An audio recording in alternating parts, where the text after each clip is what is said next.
Make sure we're good here.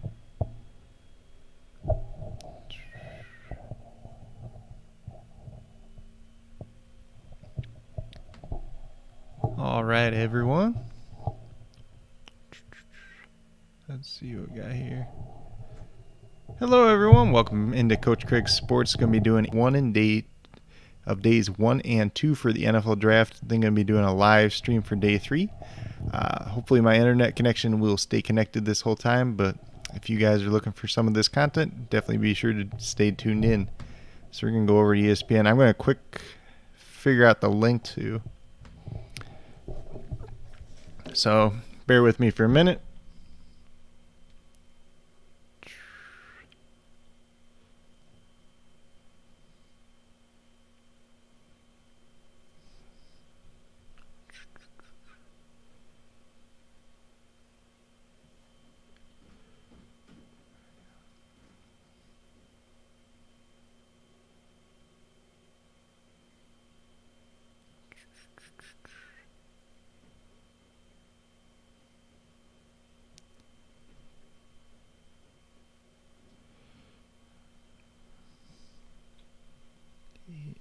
Draft.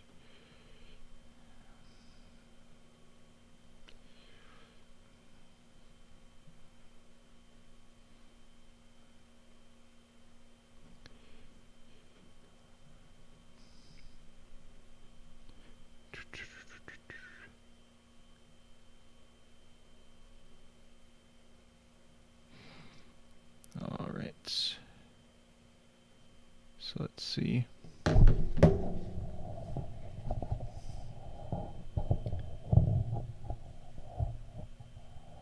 Make sure everything's good.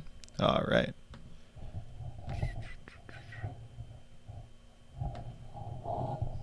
So we are going to start with the Arizona Cardinals. So in the first round, the Cardinals took Zaven Collins at number 16. It was probably a little bit of a slight reach. It was kind of an interesting pick overall, I thought. Didn't think linebacker was the biggest need for them. Maybe he comes in, kind of replaces Hassan Reddick, kind of that pass rushing linebacker on the edge. But like I said, just going to make these ones real quick. Then the second round pick was Rondale Moore. Obviously, Rondale Moore, quite a bit.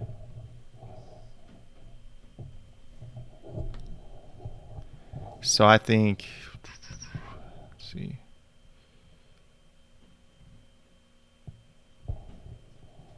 See if this works. Is it not doing this? But, okay. So hopefully the stream's staying connected overall. But Rondale Moore, once again, going to the Cardinals, I think it's a great fit. They really need that speedy slot wide receiver. He's going to fit very well in there. That air raid offense with Cliff Kingsbury overall, I think it's one, you can get him the ball in space, let him work after the catch, and I think it's going to be a pretty good fit for him. Be interesting to see if they use him out of the backfield on jet sweeps, carries, stuff like that as well. Then we'll move over to the Atlanta Falcons. So I think the Falcons actually had a pretty good draft so far. Kyle Pitts obviously at 4. Great pick there. Obviously the best tight end in this class. One of the best tight end prospects to come out pretty much ever. So definitely adds a lot to their offense overall. Then second round they ended up with Richie Grant out of UCF. Very versatile safety. He can play deep. He can play down in the box. He can play nickel. I think that's definitely a piece that you're going to want on your defense overall. So definitely a good guy to have there. And then Then for the third round pick, Jalen Mayfield, I think that was a very good pick as well. Figured he'd probably go in the second round. But a guy that is probably going to be a plug and play right tackle long term. Might have to start out at guard initially. I don't think he has quite as high end upside as some of these other guys. My personal comp for him was actually Rick Wagner. So I think he could be him, maybe a little bit better. But a solid right tackle for the future for sure. Then we move over to the Baltimore Ravens, and obviously they have Rashad Bateman with their first pick at number 27. Obviously, a lot of people thought the Baltimore Ravens did need a wide receiver. Not the biggest fan of Rashad Bateman myself, not quite as high on him as some people, but I think it's a pretty good fit for kind of what they were looking for. Might pair well there, especially, those intermediate routes, especially with Lamar Jackson. I think that's definitely a guy that can kind of fill that role out at least. Then Jason Owe at 31. It was an interesting pick. Edge rusher, very raw, very good pro day. At the Ravens track record, a lot of times they'll get these edge rushers and they don't do too much for a couple years, but then they, year 2, year 3, sometimes even year 4, that's when they really start to come on. And then down in the 3rd round, they had Ben Cleveland, and excuse me. But then down in the 3rd round, they had Ben Cleveland at guard. I think he's a very good pick there too. Probably one of the top, probably top 5 guards in this class. Probably can come in and play right away if they need him to do so. And then the last pick that they had in the 3rd round was Brandon Stevens out of SMU. Not a guy that I was too familiar with myself. He was down, he was pretty low on some big names draft boards. Mel Kiper actually had him a little bit higher. I guess he's a converted wide receiver, played 2 years at SMU at corner. So kind of a little bit of a project there, but they have at least a little bit of depth at corner that they can kind of make that work as well. But, might have been a little bit of reach there, but sometimes you just got to go with the mold that works for you guys. Then we move over to the Buffalo Bills, and they had a kind of interest, quite as many needs as some people think. But, they really hit that edge rusher class after taking A.J. Epinesa last year. So they went off with Gregory Rousseau in the 1st round. A guy, he's really only played 1 year in college, very productive in college, but he's still super raw, still learning the position. Probably a guy that's going to come in, maybe work into some pass rushing downs, but probably not going to do too much early on. And then they followed it up with Carlos Basham Jr., Boogie Basham out of Wake Forest. And he's kind of the opposite. He's probably the guy that can come in and play right away if they need him to do so, because he's not raw at all by any means. Both these guys are a little bit bigger DNs. AJ Epinesa last year that they picked was kind of a bigger DN too as well. So they could kick any one of these 3 kind of down to D tackle at pass rushing situations as well. So that'll definitely be something interesting to see future, a couple years from now down how they play that all out.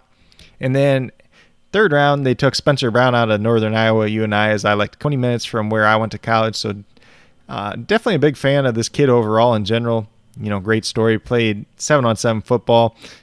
Really had a basketball background overall, but, 6'8", like 250 coming out of high school, wasn't heavily recruited. And he's got all the raw traits that you look for, especially in terms of athleticism. He really blew his pro day out of the water overall.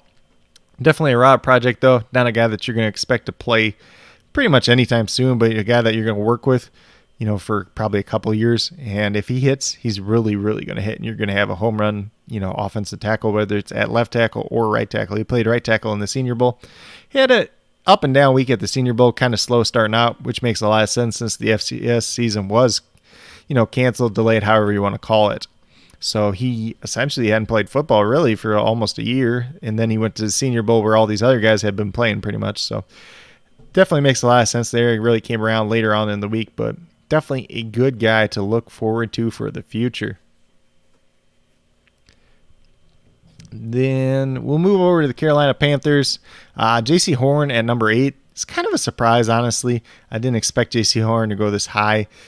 Some people have him as their cornerback 1. I still have Patrick Surtain as cornerback 1. I think there's a little bit of flaws to J.C. Horn's game. He's very physical, though, so that could play off well in the NFL. But, he's probably a guy that's going to get flagged for some penalties as well. Then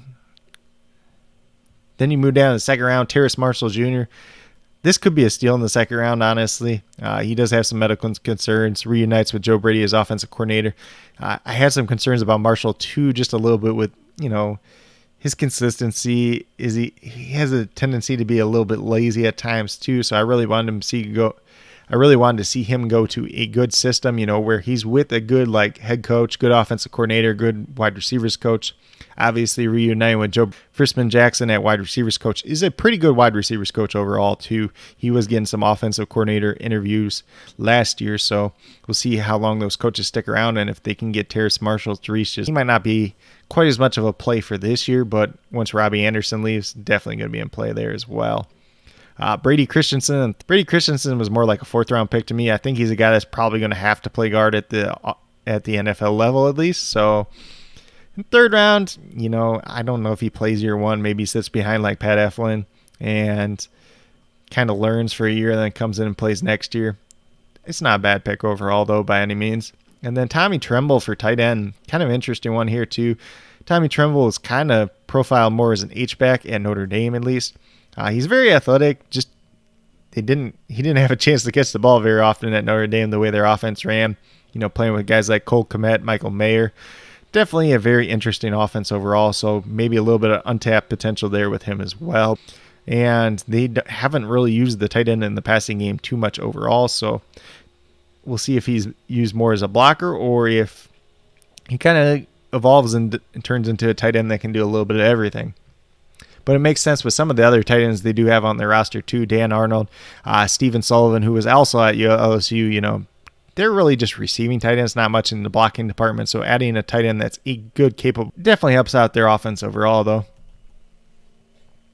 Then we'll move over to the Bears. And the Bears, they haven't had a lot of picks. They traded up for both their picks on it, actually. So the two picks they did have were very, very big picks, very clear needs for their team overall. Justin Fields at quarterback. I'm not the biggest Justin Fields fan in the world, but, get him at pick 11, train up, go in and get your guy for quarterback. If you can make it work, this could be your quarterback of the future pretty easily.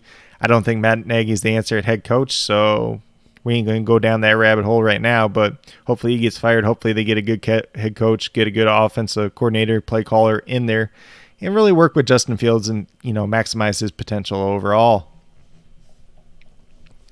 Then Tevin Jenkins was a guy that I loved out of the first round by any means. I don't know why he fell. Maybe it's just because he plays right tackle pretty much exclusively, but very, very good offensive lineman, mauler in the run game, very technically sound as well. He's my tackle 3 in this class, so kind of crazy to me. So I think that's a great value as well. And they really went bad so far.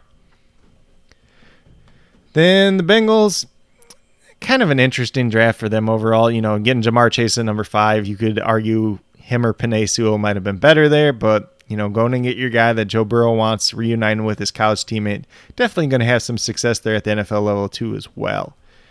Then second round pick, Jackson Carman, offensive tackle out of Clemson. Not a guy I'm really high on. He was like my 12th ranked tackle. And there's some other people in the industry wasn't quite as high on him overall either. So I think he's a guy that's probably going to play guard at the NFL level. Kind of got them short arms. He's got quick feet, but he doesn't have the best technically sound footwork, so that's a little bit of a concern for me as well. Just a couple other guys I would have picked before him, so I don't know what they're going to do with him, whether they're going to play him at tackle or they're going to play him at guard. I think he plays guard this year, with Riley Reif and Jonah Williams both playing tackle this year, so they got an offensive lineman, just wasn't one that I would have picked. Hopefully they get a couple more offensive linemen later on in the draft. And, some developmental guys that they can really protect Joe Burrow for the future. I think there's a decent amount of offensive linemen still out there that I would consider, though. And then in the third round, they got Joseph Ossai out of Texas. I think that's a great pick. I thought he was going to go way earlier than this, end of round 1, early round 2. But you get him in the third round, definitely a good value there overall. Probably a guy that's going to come in and replace Carl Lawson over time. Probably not going to happen all year 1, but a guy that can come in, pass rush. He's okay against the run. Still needs to get a little bit more technically sound against that. But overall, a very interesting prospect. And in the third round, I think that's great value. Then we move over to Cleveland Browns. And they took Greg Newsome in the first round. Kind of an interesting pick to me. Maybe it says they don't trust Greedy Williams as much or his health history. Or, Denzel Ward getting hurt all the time too. So kind of a little bit of luxury pick. They did pick up Troy Hill this offseason as well. So now they have 4 corners. So I guess you can kind of rotate 3 of them if somebody's always getting hurt. But, definitely a good prospect overall. Definitely somebody that I do like. So I can't really discount the pick too much. Then in the second round, Jeremiah Owusu-Koramoah. I think this is a great pick for them overall. Let's see how they use him in the let's just see how they use him on defense. I believe Joe Woods is still their defensive coordinator. I think he's probably going to be, like a weak side linebacker will. Kind of versatile weapon, cover tight ends, cover running backs. I think he's definitely somebody that's going to be very beneficial on your defense overall. Don't think he'll ever play Mike linebacker, but still a very versatile piece. Definitely a good pick there. Anthony Schwartz is kind of an interesting one overall. arguably the fastest player in this draft, a former track star in high school, setting records for, youth records, at least in 100-meter dash, stuff like that. But now you got Odell Beckham Jr., you got Jarvis Landry, you got Rashard Higgins, you got Donovan Peoples-Jones, and Anthony Schwartz. So I don't know who's going to get on the field with all these wide receivers, but it's not a bad pick, especially, if Jarvis Landry and Odell move on after next year. Definitely building some depth up there at wide receiver. Higgins, I believe, is only on a 1-year deal as well. So definitely adds some speed to the room that they really didn't have before. Peoples-Jones was about the fastest wide receiver they did have. So it just opens up the offense with a little bit more of a dynamic, whether it was a third-round pick with what they already have at wide receiver. I don't know about that. But, the Browns didn't have a lot of clear needs, so they can make luxury picks like this too as well. Then move over to the Cowboys. Micah Parsons was really an interesting one to me. But overall, is he going to reach his upside? You already got Jalen Smith. You got later Van Der Esch. Maybe this means they don't trust Van Der Esch to stay healthy more than anything. I don't know if they gave him a contract yet or not. I know Jalen Smith did get a contract extension, so maybe it says more about Van Der Esch moving out the door over time than anything, but definitely an interesting pick. We'll see if it pans out long term. Some of their other picks I did like, though, quite a bit. Kelvin Joseph out of Kentucky. Cornerback, definitely an area of need that they needed to address. Second-round pick, I don't mind him there at all. I think he definitely has some upside. I don't think he's ever going to be a top corner on an NFL team, but, a solid number 2 corner overall. Then Osa Odighizola out of UCLA. Defensive tackle. A little bit undersized defensive tackle as well. I played 3-4 defense in college. We'll see if the Cowboys play 3-4 defense or 4-3 this year. If they play 4-3, him and Neville Gallimore that they drafted last year out of Oklahoma, they're very similar players. So it'll be interesting to see how they use those two guys, whether they rotate them or play them right next to each other. Chauncey Golston out of Iowa, defensive end. This was a reach. I've seen, a few different Iowa games here and there. My dad's an Iowa fan, so I'm not really impressed with Chauncey Golston. Didn't really do too much at the Senior Bowl either. A 5th, 6th round pick, and they took him in the 3rd round, so it just seems like a reach to me overall. Then they had Nahshon Wright, also in the 3rd round out of Oregon State. Big, tall corner, 6'4", like 186. He ran pretty well. This is one of those corners, a big corner to get shot on. Some people weren't quite as high on him, but I don't mind this pick here at all. If you're trying to get those bigger corners like Seattle used to run, and now that they have Dan Quinn as the defensive coordinator, could be very interesting. So I don't think it's a bad pick by any means, and definitely a guy maybe it turns into a really good corner over time.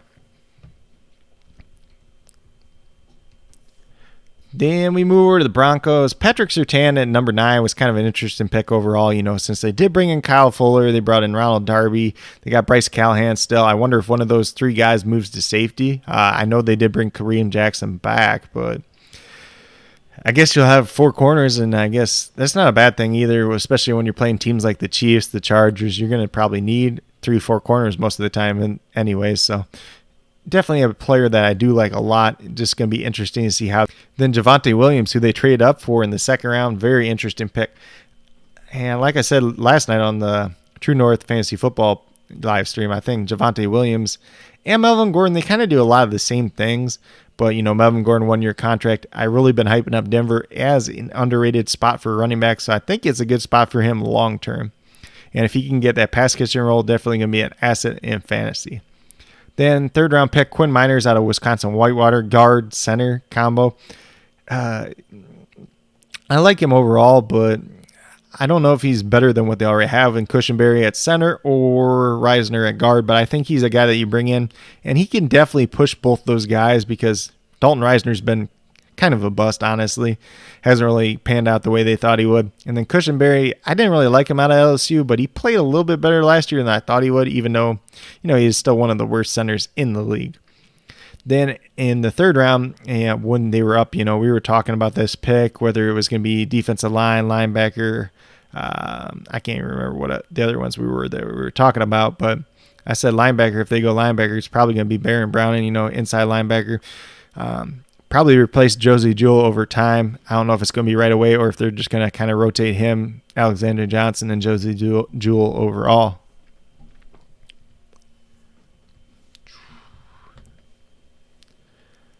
Then for the Detroit Lions, I think Penei Sewell was an absolute steal at number 3. Having him and Taylor Decker as your offensive tackles definitely got the bookends solid for right now, And if Jared Goff's your quarterback for the future, most people don't want to say that, but Jared Goff does strive.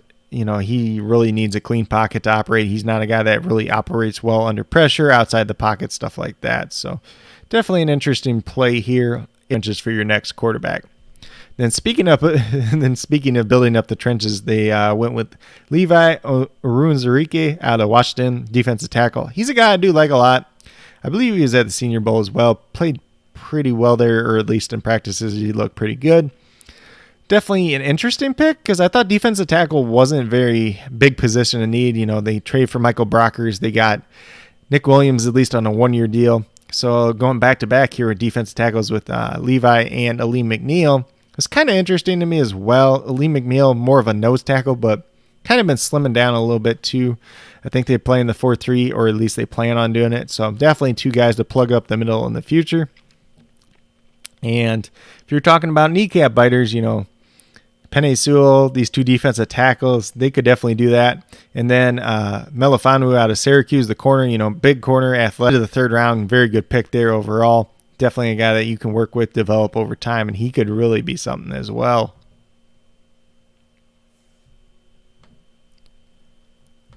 Then we'll get over to the Packers, and if you're Aaron Rodgers, I don't think you're going to do the things that you're trying to do, or you want the Packers to do. Let me put it that way. That might be a little bit better. So Eric Stokes, super fast corner, but movement in the world. I understand why they made this pick. It's because Kevin King got burned in the playoffs and they want more speed on the defensive backs. But you look at it now and you got Kevin. You don't really have a slot corner out of those 3. So Stokes, Jair could play the slot, but do you really want to put your best corner in the slot? It seems kind of like a waste of talent. I don't think Stokes is going to be a good slot corner. I think he'll probably replace Kevin King next year after he leaves. But Chandon Sullivan was okay in the slot, but it's just are you just not going to play Kevin King, or are you going to play Stokes? I don't know exactly what they're doing with this pick. I had about 3 corners ahead of him when they made this pick, including Asante Samuel Jr., his teammate Tyson Campbell, and Aaron Robinson I do love a lot too, and I think he would have been a lot better fit overall here. So it's just a confusing pick to me. I think it's just a speed pick, and I don't know what's going to work out long term. Ohio State center. This was a reach. He was probably a 4th round pick. Creed Humphrey was still on the board. You're picking Josh Myers. Why? I think they would have been better off just moving Eldon Jenkins over to the center, picking a guard, and had a lot better time off.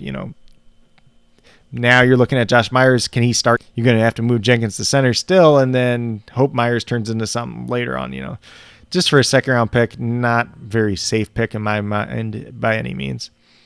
Then 3rd round pick, they finally went and got a wide receiver, Amari Rodgers out of Clemson. I do like Amari Rodgers. I think it's a decent fit for him overall. Was there some other guys on the board I probably would have took it, or was there some other guys I would have taken above Amari Rodgers that were on the board? Probably, but than some of these other guys they already have on their team. I think it's a decent fit overall, but I don't know if it's going to make Aaron Rodgers happy, but if anything else, if they get rid of one Rodgers, they got a 2nd Rodgers on the team.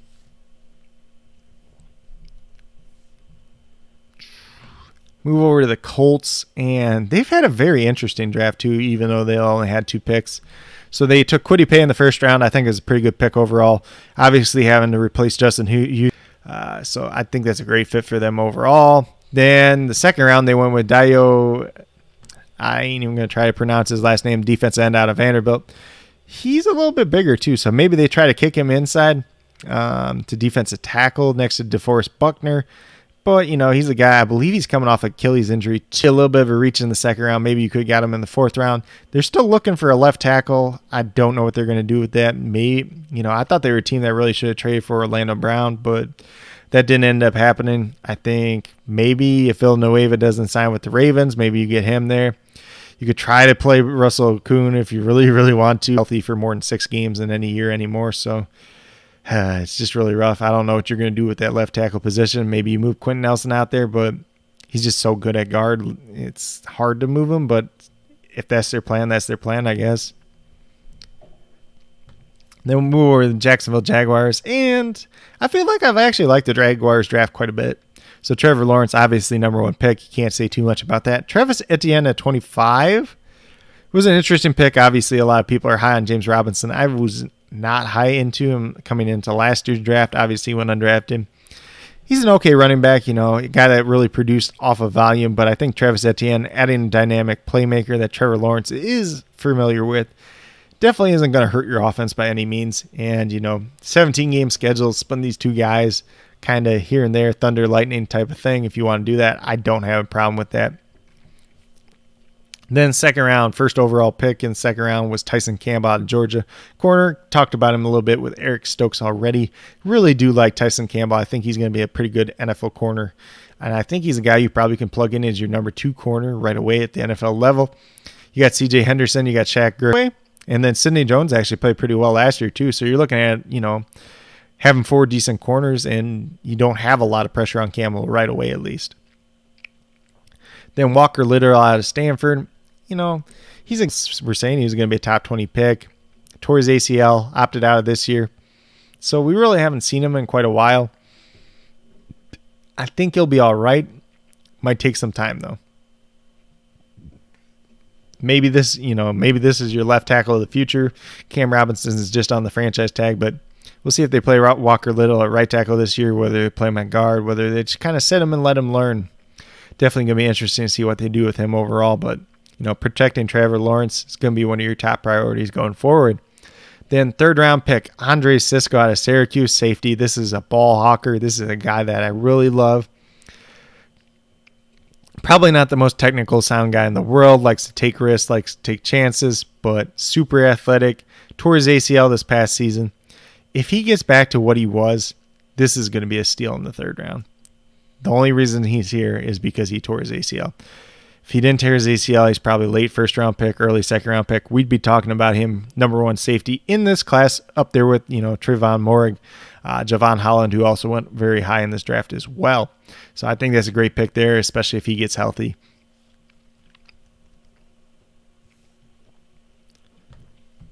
Then we'll go over to Kansas City Chiefs. They've only had 2 picks so far, obviously, since they traded for Orlando Brown Jr. So Nick Bolton was the first pick out of Missouri at linebacker. I do like Nick Bolton a lot as a linebacker. I think he's more of your traditional downhill, stuff the run linebacker, not quite as much in coverage. But they did get Willie Gay last year, who is, a little bit more athletic, probably a little bit better in coverage. So between those 2 guys, they can kind of sort it out and, fix each other's flaws. Not very need, but it's one that does make sense. Then Then at the end of the second round, they did pick Creed Humphrey, center out of Oklahoma. I think this is a great, great pick. I don't know if he comes in and plays center right away. They did sign Austin Blythe in free agency, but he's got some guard versatility as well. But Creed Humphrey, I definitely love him. Fun fact about him is he is a left-handed center, so you don't see that very often at the NFL level, but definitely a great pick at the end of the second round.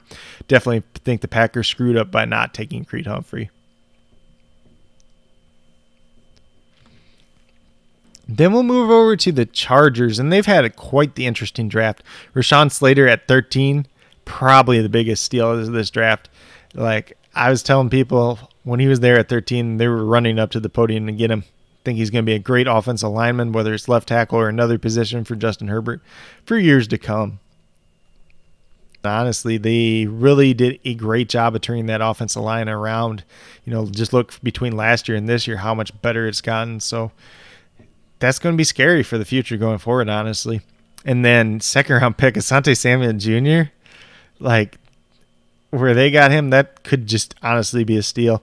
Probably plays on the outside at least to start. He could play in the slot as well, but I believe they still do have Chris Harris Jr. playing the slot, so I assume he's going to be on the outside, but definitely a good fit for their defense. Great bloodlines. Can't say too much bad about him, honestly. Josh Palmer in the third round was a little bit of a surprise, maybe a little bit of a reach, but a guy that's I like a lot, and he's done very well. Had no good quarterback play at Tennessee by any means, but probably a little bit of a project. But you're looking at a guy that could be your Mike Williams replacement after this season.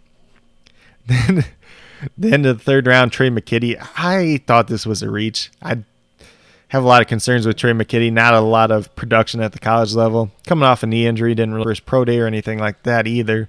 So probably a guy that's going to sit behind, learn for a year, see if he becomes anything. He showed good athleticism when he did play at Florida State. They threw him like tight end screens and stuff like that quite a bit. But as a blocker, not much there. So you're just hoping on an athletic tight end hitting, and I don't know if he's quite the guy to do it, honestly. So not too excited about that pick. I think you probably could have got him 5th, 6th round if you really wanted him, if you were really that high on him. Maybe some other people were high on him and they were afraid of that, but I can't get behind that one. Especially, you could get Brevin Jordan, who's kind of the same player, maybe a little bit safer as well.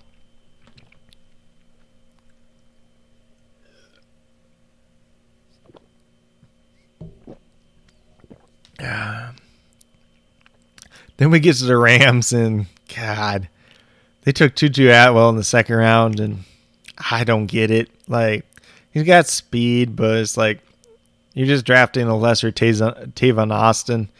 They got him at 155 pounds here at the medical combine. He weighed in at 149 pounds. This guy's not going to last at the NFL level if he gets hit hard enough. I don't get it. I don't see it on tape with Tutu either. Like, he's fast, but he takes a little bit of a time to get up to speed too. Gets bumped off his route really easily.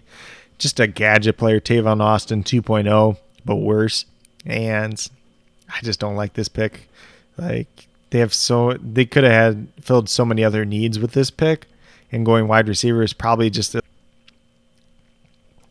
Then the 3rd round, they took Ernest Jones out of South Carolina as a linebacker. I'm not like super high on him, not super low on him, kind of in the middle. I think there were some other better options that they could have taken ahead of him. But, it fills an area of need. I don't think it's the worst pick in the world by any means. Then we'll move over to the Raiders, and obviously we saw the big reach in round 1, Alex Leatherwood, 17th overall.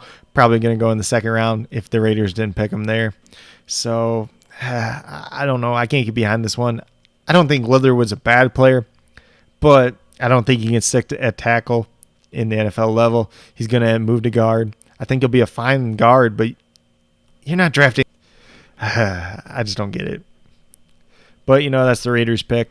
Then they traded up for Trayvon Moehrig in the 2nd round. I think that was a great pick there, honestly, because he was falling. They really need safety help on defense. And then they had 2 picks back-to-back, so they had Malcolm Koonce, outside linebacker, DN, kind of tweener edge rusher out of Buffalo. Maybe they're trying to find Khalil Mack once again, same school and everything like that. He's coming off an injury as well, like a 6th round grade on him. So a little bit of reach here. I understand if you're trying to get your guy. Gus Bradley kind of likes those little bit undersized DNs as well. So maybe he fits in that system, but probably just a pass rusher more or less early on in his career. Then right after him, they had Divine Diablo out of Virginia Tech, safety. I do like this pick. Teams were higher on him than probably some of the people in the industry, but this is that Cam Chancellor type of body. That's probably the closest thing you're going to compare him to. Safety that plays up in the box, plays like a linebacker, can move around. That's the closest thing we've seen since Cam Chancellor. And, Gus Bradley, he's trying to get that Earl Thomas, Cam Chancellor with the Trayvon Moehrig and Divine Diablo here as well. So that's really what they're shooting for. Not saying those guys will ever be anything close to those 2 safeties were, but that's what they're really trying to do here. So be interesting. Then for the Miami Dolphins, quite an interesting draft as well. Jalen Waddle at 6. I prefer Devonta Smith myself, but I understand the Waddle pick. They're really trying to get faster at that wide receiver position. Tua, really struggled to throw guys open, so you're looking for guys that can kind of separate with speed. Got him, got Will Fuller. I think they can definitely do that now. Hopefully, Tua turns it around. It's kind of no excuses for him now at this point. Jalen Phillips at 18. Maybe a little bit of a reach here just with his medical history, but, they got the picks. They can afford to do it. And to see where they play him overall. Will they play him at 3-4 end, or is he going to kind of stand up and rush the passer? I think he could probably stand up and rush his passer, but maybe not the greatest scheme fit in the world. Just be interesting to see how they use him overall. Javon Holland at safety out of Oregon. Guy that opted out as well this year, but they really could use some safety help, Was it Bryce McCain and Eric Rowe? Neither of those guys are very good either. So Javon Holland could Ian Eichenberg here. I thought there was a couple better tackles on the board. Sounds like he's going to play right tackle. Robert Hunt's going to kick in the guard. I think they'll be all right there. I don't think it's a bad pick by any means, though. Then Hunter Long in the third round. It does make some sense, a traditional 3-down tight end. Mike Gesicki's more of a slot tight end. So I think this does suit a need. Probably hurts Mike Gesicki quite a bit, though. And I believe this is the last year on his contract, so we'll see if they keep him around or not. So could be a little bit future looking there as well. Then we move over to the Minnesota Vikings. We got Christian Darrisaw at 23. Probably the guy they could have picked at 14, and they traded back and they still got him. So I think it's a great pick there. Not quite as high on Christian Darrisaw myself, but definitely a good pick, a need for them overall. But to struggle early on, especially against speed rushers. Then beginning of the third round, they took Kellen Mond. I don't have a problem with this pick here, especially with how many third-round picks they did have. So, maybe a future successor to Kirk Cousins. If they can kind of get him in the right mindset, really get as much out of Kellen Mond as possible, could be a good pick. Then they went with Chaz Surratt at linebacker out in North Carolina. Former quarterback, a really smart, intelligent player. So I think that's something that, Mike Zimmer really looks for in the past, so I think it's a good fit for their defense overall. Obviously Anthony Barr's not getting any younger, missed most of last year, so they definitely could use some more reinforcements at linebacker, especially with Eric Wilson going to the Eagles as well. Wyatt Davis out of Ohio State, at one point in time, he is the top-rated guard in this class. Tucker was kind of guard tackle eligibility, so getting him in the third round, definitely a position need, definitely boosts up their offensive line. Their offensive line's not looking too bad now. You got Christian Darrisaw, Wyatt Davis, Ezra Cleveland, Brian O'Neill, and Bradbury at center. So they really kind of reworked that offensive line, and I think it's kind of solid. Some of these younger guys might struggle a little bit, but for what they needed, it's definitely in play. Patrick Jones here. I thought he was going to be more of a day 3 pick, a little bit raw for me overall. Got some flaws to his game, but I think he's a guy, probably going to play pass rushing downs early on. Don't think he's going to have to play too much. They do like DJ Wanham, who they picked up last year. Danielle Hunter should be back this year, and then they brought Stephen Weatherly back after he went away, I believe, a year with the Panthers. So they got some guys in front of him that doesn't force him to play right away, but some of those athletic tools that you're looking to develop maybe become something later on. Maybe boom bust pick there, but when you got 4 fourth-round picks and 2 of them, Chaz Surratt and Wyatt Davis, are probably going to play early and be solid contributors. I don't think you can go wrong picking guys like Kellen Mond and Patrick Jones with some upside as well. Then for the Patriots, they had an interesting draft, honestly. Mac Jones at 15, great pick there. Not too much you can say about that. Quarterback of the future, I think he'll do pretty well in New England. Christian Barmore, they did trade up for. Defensive tackle, I think he plays 3-4 D end in their system. They did pick up Godchaux at nose tackle. I think it's a great fit for them. I thought the Packers should have picked him, when they picked it like 29, 30, whatever it was that they were at. So good pick there overall. Thought he would have been a first-round pick. Didn't quite get there, though.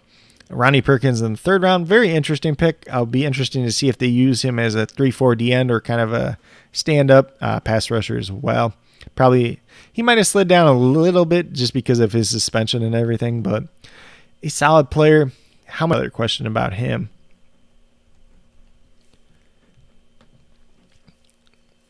Then the New Orleans Saints had a very interesting draft overall. So you got Peyton Turner, defensive end. Supposedly the NFL is kind of higher on him, but he does fit the mold of the, big defensive end, a little bit heavier that the Saints do look for. Productive at Houston, had a decent, I think he was at the Senior Bowl. I think he had a decent Senior Bowl as well. Don't quote me on that one though. But Pete Werner, a linebacker, definitely fits a need. I don't know if he was the best one available right there, but still a very interesting pick. I think a guy that could work out down the future. They're picking up some of these a little bit athletic linebackers, him and Zach Bond last year. So hopefully one of them turns out long term, Demario Davis. Then Paulson Adebo in the third round. I think this was actually a pretty good pick when they trade up. A lot of people thought it'd be for wide receiver. I said it could be corner as well. If Paulson Adebo didn't opt out this year and he played well, there was a chance he could be a first round pick, early second round pick. So getting him in the third could be a very good value as well.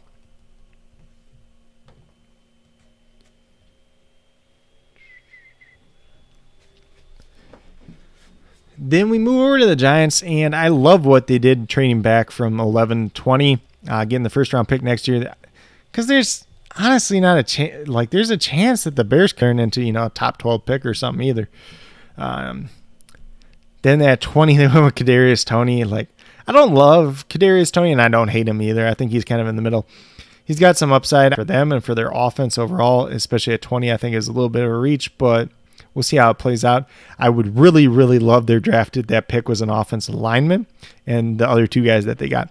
Because in the second round, they got Azeez Ojulari. He was one of my top edge rushers in this class. Got him in the middle of the second round. I think that's an absolute steal there. He's going to play off ball, stand-up edge rusher for the Giants. I think it's something they really needed, and I think he's a great fit there, and I think it's going to work out very well for him. Then in the third round, they got one of my favorite corners in this year's class, Aaron Robinson out of UCF.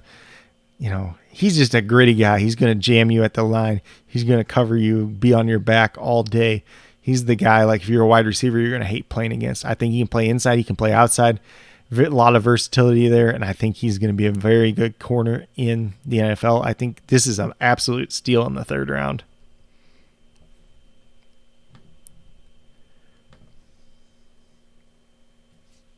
Then for the Jets, we got Zach Wilson. Obviously, if you've been watching my channel before, you know that I do love Zach Wilson. Definitely one of my favorite quarterbacks in this year's draft class. They trade up for Elijah Vera Tucker, a little bit interesting. I thought maybe when they trade up, they were trading up for running back just to get ahead of a couple teams that were looking at running back potentially. Elijah Vera Tucker, I do like quite a bit. Will he play guard? Will he play tackle? I think he could play tackle at the NFL level, especially right tackle. He should be fine there, but otherwise he's a really good guard. I don't mind that pick at all. Elijah Moore in the second round. I'm not the biggest Elijah Moore guy. Probably going to play the slot for them, which kind of just gets rid of Jamison Crowder. I don't think there was anything wrong with Jamison Crowder.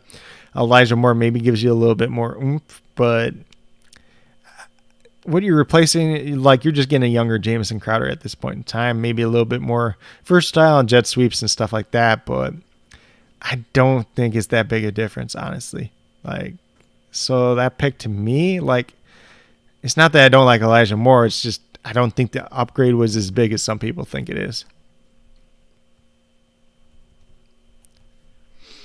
Then we move over to the Eagles. We got Devonta Smith at number 10. I love this pick. Reuniting with Jalen Hurts. I love Devonta Smith. Most polished wide receiver in this year's class. He's definitely going to be the wide receiver one for the Eagles. And I expect very, very good things for him overall. Then adding another Alabama player, Landon Dickerson. He's a center coming off an injury. So that's kind of why he fell a little bit. But I think it's a good fit overall. Replace Jason Kelce for the future. If he's healthy, he could play, guard, tackle this year as well. He's played pretty much every position on the line in college, so a lot of versatility there and a future Jason Kelce replacement. Then at number 3, Then in the third round, they went Milton Williams, a very, very versatile defensive lineman, very athletic, killed his pro day, a lot of upside there. I don't mind that pick at all. Maybe, a Fletcher Cox replacement in the future. Then we got the Pittsburgh Steelers in the first round. I really thought they needed to fix offensive line more, but you get your running back of the future, and maybe that takes some of the pressure off Big Ben, some of the pressure off the offensive line. We'll just have to see how it plays out. Pat Freiermuth in the second round. Very interesting pick overall.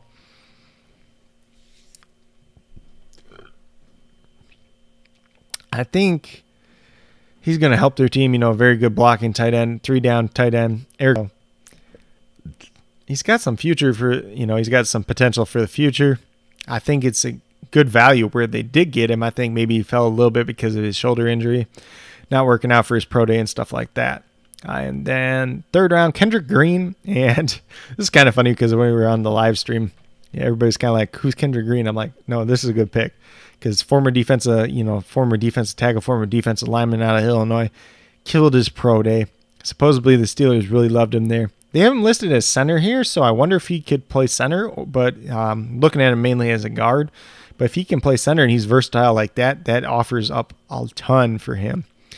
And I think, with Steelers offensive line coach, they can do very, very good things with him. Maybe they try to add some other offensive linemen that are developmental prospects, on day 3 here as well.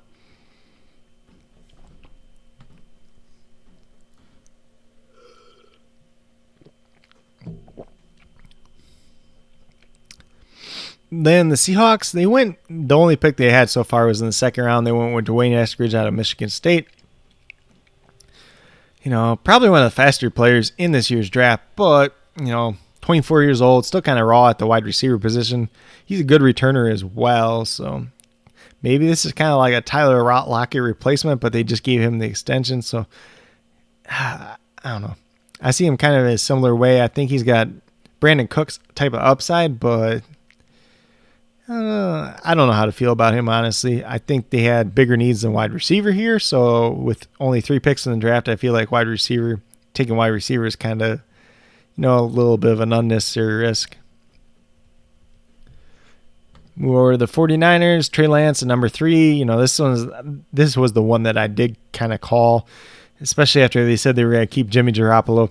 So I think Jimmy starts this year as long as he can go. Then Trey Lance is kind of the future.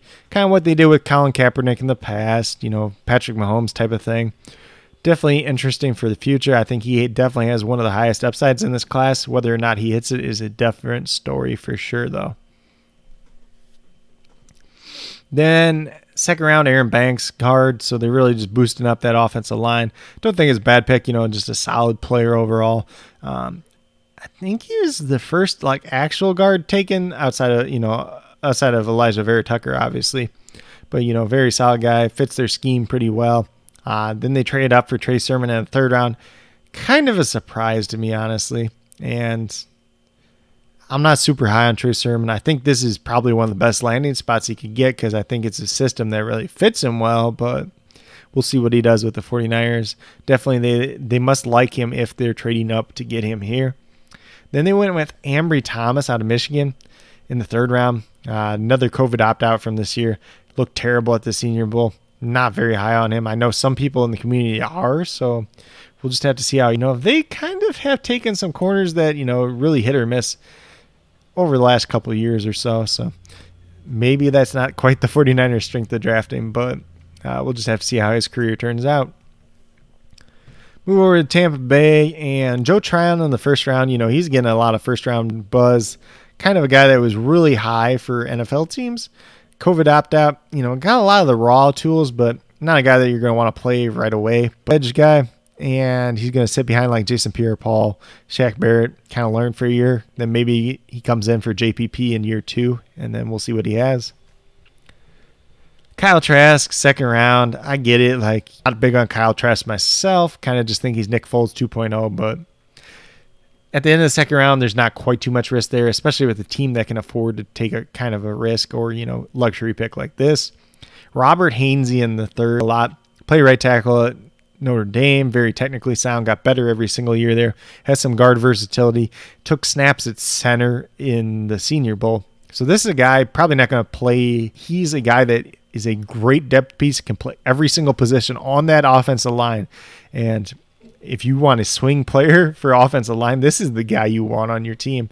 I thought he had a lot of third round, definitely good value for him overall. Definitely a guy that really moved up boards, and especially my board overall.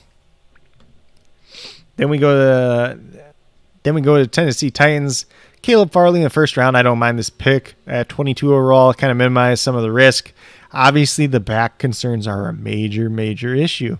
He's had this back surgery twice now. This is the same type of issue that ended Tony Romo's career. And I was listening to a podcast the other day. I can't remember who it was, but the back injury. And once you have it, there's a 20% chance of reoccurrence. So he's already had that reoccurrence, so then that chance goes up. So this is something that could be a lingering issue for him. some people say, could be the best corner in the class. Still a little bit raw for me, but he's got very good instincts, recovery speed, former wide receiver. A lot of things to like here. It's just that injury concern overall. Second round pick, they got Dylan Raduns out of North Dakota State. Great pick here. Potentially playing right tackle right away for them. Then he's a little bit of insurance too right away after his injury from last year.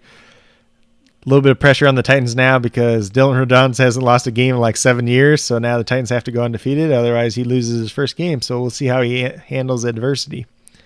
Monty Rice out of Georgia, linebacker here in the third round. I don't know. It's a little bit early for him, but there's a lot of people that were actually pretty high on him. Pretty smart, intelligent player, kind of instinctive. Very good leader of the defense for Georgia. We'll see how he plays out here. Definitely could be a very interesting pick. Could turn out quite well as well. Then, last but not least for them, they had Elijah Molden in the third round, Washington corner. He played nickel. He played safety for Washington. I think he plays nickel for the Titans overall, and I think they really addressed their needs at cornerback with Elijah Molden, Caleb Farley, and Janoris Jenkins in free agency. Really reworked that group and did quite well with it. They still need to find some little bit of help at wide receiver, though, on day 3 overall. Then the Washington football team, they actually had a pretty interesting draft, and I think it was actually a pretty good one, too. Went with Jamin Davis at 19. I thought he was a late first-round pick, early second-round pick. A little bit concerns with, just the real 1 year of production in college. Why wasn't he starting earlier? But, super athletic guy. Kind of a little bit raw. Should get better over time. I had a good comp for him, but I think he could definitely do very well in that Ron Rivera system. I think maybe they're viewing him kind of like that Thomas Davis role that he had for quite a while. And if they can get that out of him, if they can get anywhere near as long his career as Thomas Davis had, that's a win. Then in the second round, Samuel Cosme out of Texas. I think this is a great pick for them overall. Be interesting to see where they play him over, like in his first year. And I think he's a guy that he really can develop and turn into a very good left tackle over time. So that's a great pick for them in the second. St. Juste, corner out of Minnesota, guy with a lot of length, decent speed for a guy his size, very technically sound, can get on wide receivers, decent ball skills as well. Started out his career at Michigan before transferring to Minnesota. Definitely a good pick for them overall. Add some depth to that secondary. And then for their last pick, they had Dyami Brown out of North Carolina. Not the biggest Dyami Brown guy myself, but this is probably about where I thought he should go. Definitely an interesting piece for their offense overall. Kind of that deep threat. You got Terry McLaurin, and then you got Curtis Samuel kind of running the underneath stuff. So deep threat there. Could potentially play early on in his career. So I don't think he's going to be the greatest wide receiver in the world like some people, but I don't think he's a really big deal for fantasy either, especially. But he could be. He could be a very good DFS darling.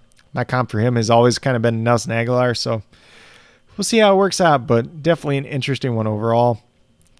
But very good draft for the Washington football team overall. So that's pretty much a recap of everything that's already happened. I'm going to click over here, see if we got any picks that already happened for today. So we do have some at the top here. So the Jacksonville Jaguars went with Jay Tufele out of USC. I think he's your traditional defensive tackle. He's going to take up some space, maybe rush the passer every once in a while, but I don't think it's a bad pick in the 4th round by any means. They are going to a little bit of a 3-4 defense, so I think Devon Hamilton it was out of Ohio State last year is kind of going to be their nose tackle. I wouldn't be surprised if he's kind of that 3-4 D end in the system, kind of takes up space. Or, a good rotational piece. They really added to that defensive line overall this offseason, so I think that's a little bit of time to develop as well. Oh, boy.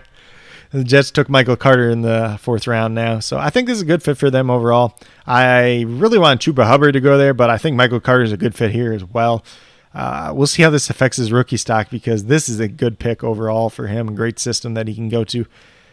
And I think he's going to have a pretty nice career there, honestly. I can't say too much bad about him. Falcons go with Darren Hall out of San Diego State. Interesting pick. Let me see how big he is again. because I can't remember off the top of my head. So he's about 6 foot, 190. So he looked decent at the Senior Bowl. ESPN's kind of saying this is kind of a reach. Probably would have gone later day 3, but I can kind of see it. Don't think it's a bad pick by any means, though. Then the Titans go Dez Fitzpatrick. So that one's really, really interesting to me. A lot of people are high on Dez Fitzpatrick. I am not one of them. He was really inconsistent at the Senior Bowl, kind of inconsistent at Louisville. Offers a little bit of a speed dynamic, a little bit of intermediate routes. Be real interesting to see how they use it. I don't know about that one. I think there's just better wide receivers on the board, so picking him is a little bit of a reach, but we'll see how it turns out overall. Then the last pick just came in. That's James Hudson out of Cincinnati to the Cleveland Browns. The Browns, man, this is a great pick for them overall. James Hudson, former defensive tackle at Michigan, transferred to Cincinnati. I think I talked about it. I don't remember if it was last night on the stream or quite a little bit after the stream, but he transfers to Cincinnati. Something gets screwed up in his transfer, so he had to sit out a year. Played 1 year at offensive tackle, essentially, at Cincinnati. Graded out as one of the best offensive tackles per PFF for the college football season. Still very raw, still trying to figure out what he's doing, but he has quick feet. You watch the Senior Bowl. He's a little bit hit or miss there. Some sets he'd do very, very well against some of the better guys there, and then the next one he'd just kind of stumble. I think if you get him in here, you get him with good offensive line coach, this guy could be a steal. Like, a steal. So in the 4th round, potential developmental left tackle that could be very good. I think he could be as good as some of these guys taken in the 2nd round if he hits his ceiling. But that's one that's definitely interesting to me for sure. The Browns, they really don't need offensive linemen with Jedrick Wills and I can't think of his name right now. The Titans. It's gonna bug me, but he could also play guard potentially if Wyatt Teller, Joel Bitonio move on for some. So overall, I do like it. I think might not be the best landing spot for him, but a very good pick overall.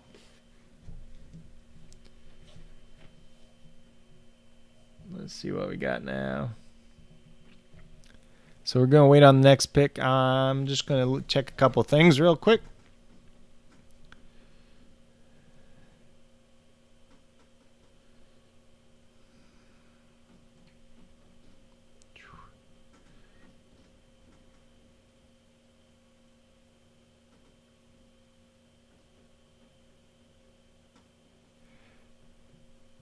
Pick to come in now. Let me see if I can find Darren Hall's pro day numbers, because I feel like there's probably some better picks than him, but at the same time, he's not a bad pick.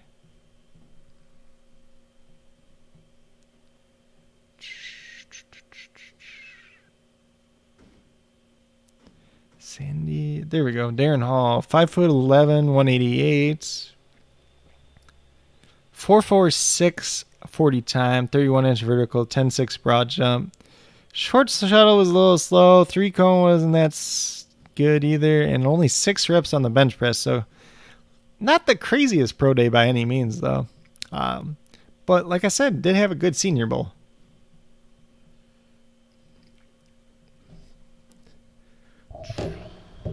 All right, so we got another pick. We got Cam Sample out of Tulane, defensive lineman to the Bengals.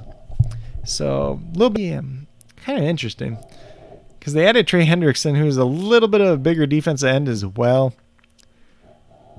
So maybe they're going big there, but they did pick up Joseph Asai yesterday too. Maybe they can pair Cam Sample and Joseph Asai together and have that kind of big DN for running downs, and then Joseph Asai as a pass rusher. Might work kind of early, but if nothing else, he's a little bit of depth piece.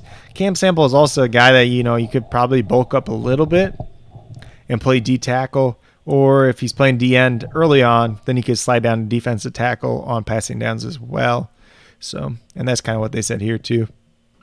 Said he flashed a little bit on one-on-ones during the Senior Bowl. I think he's a very interesting pick. They have it kind of down as a little bit of a reach, but I don't think it's a bad pick by any means. I think he probably would have been, fifth round grade for me or so.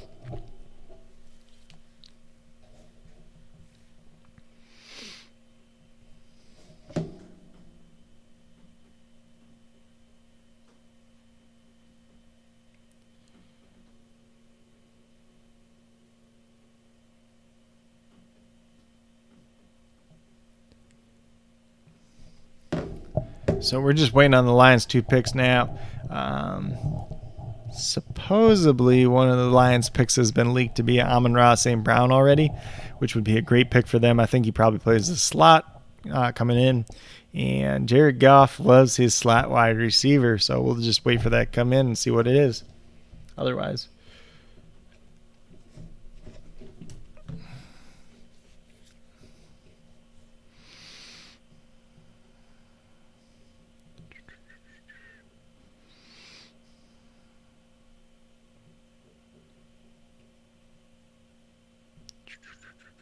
pick.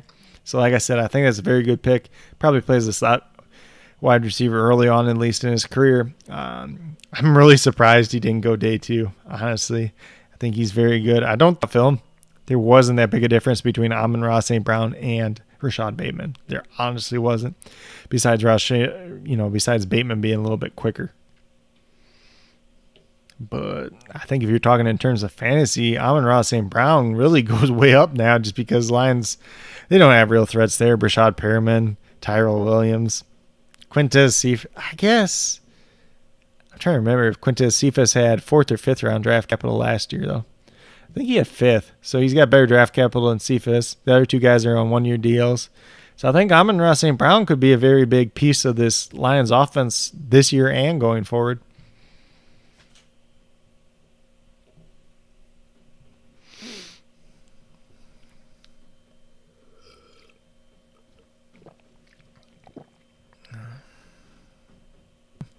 Come on, other Lions pick.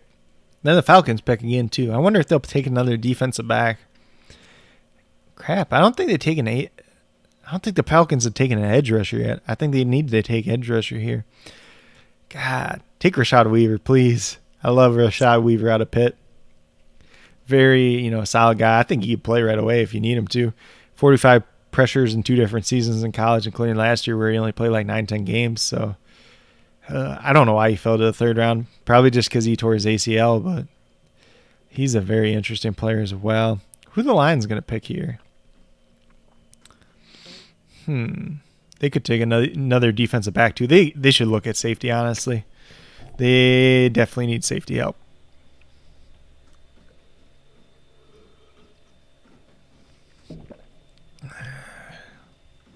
Come on, pick.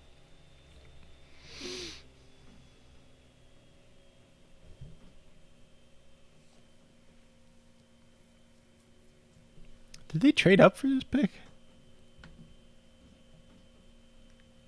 Doesn't show me the trade. Thanks, ESPN. I guess this is why we ain't going to use ESPN. Let's see.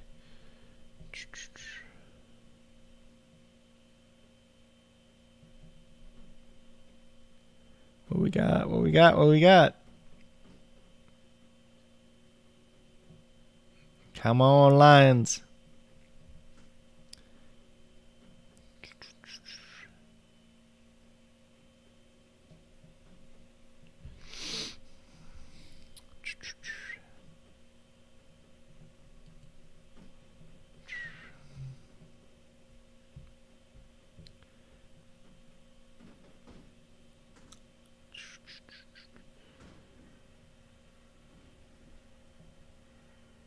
See what we got.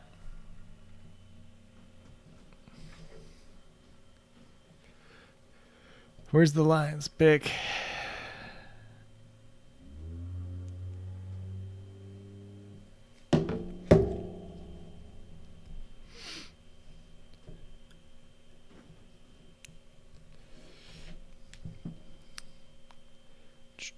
While we wait for this, if anybody's watching right now, just let me know your thoughts on some of the draft picks overall, some of your guys' favorite picks, some of your least favorite picks, anything like that.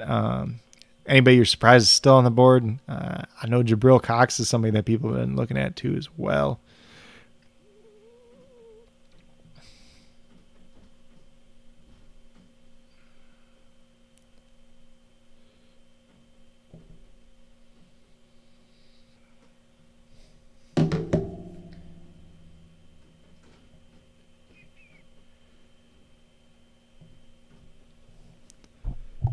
This Lions pick still not in? They trade it? Let's see what they got. I'm going to refresh real quick. Come on, come on.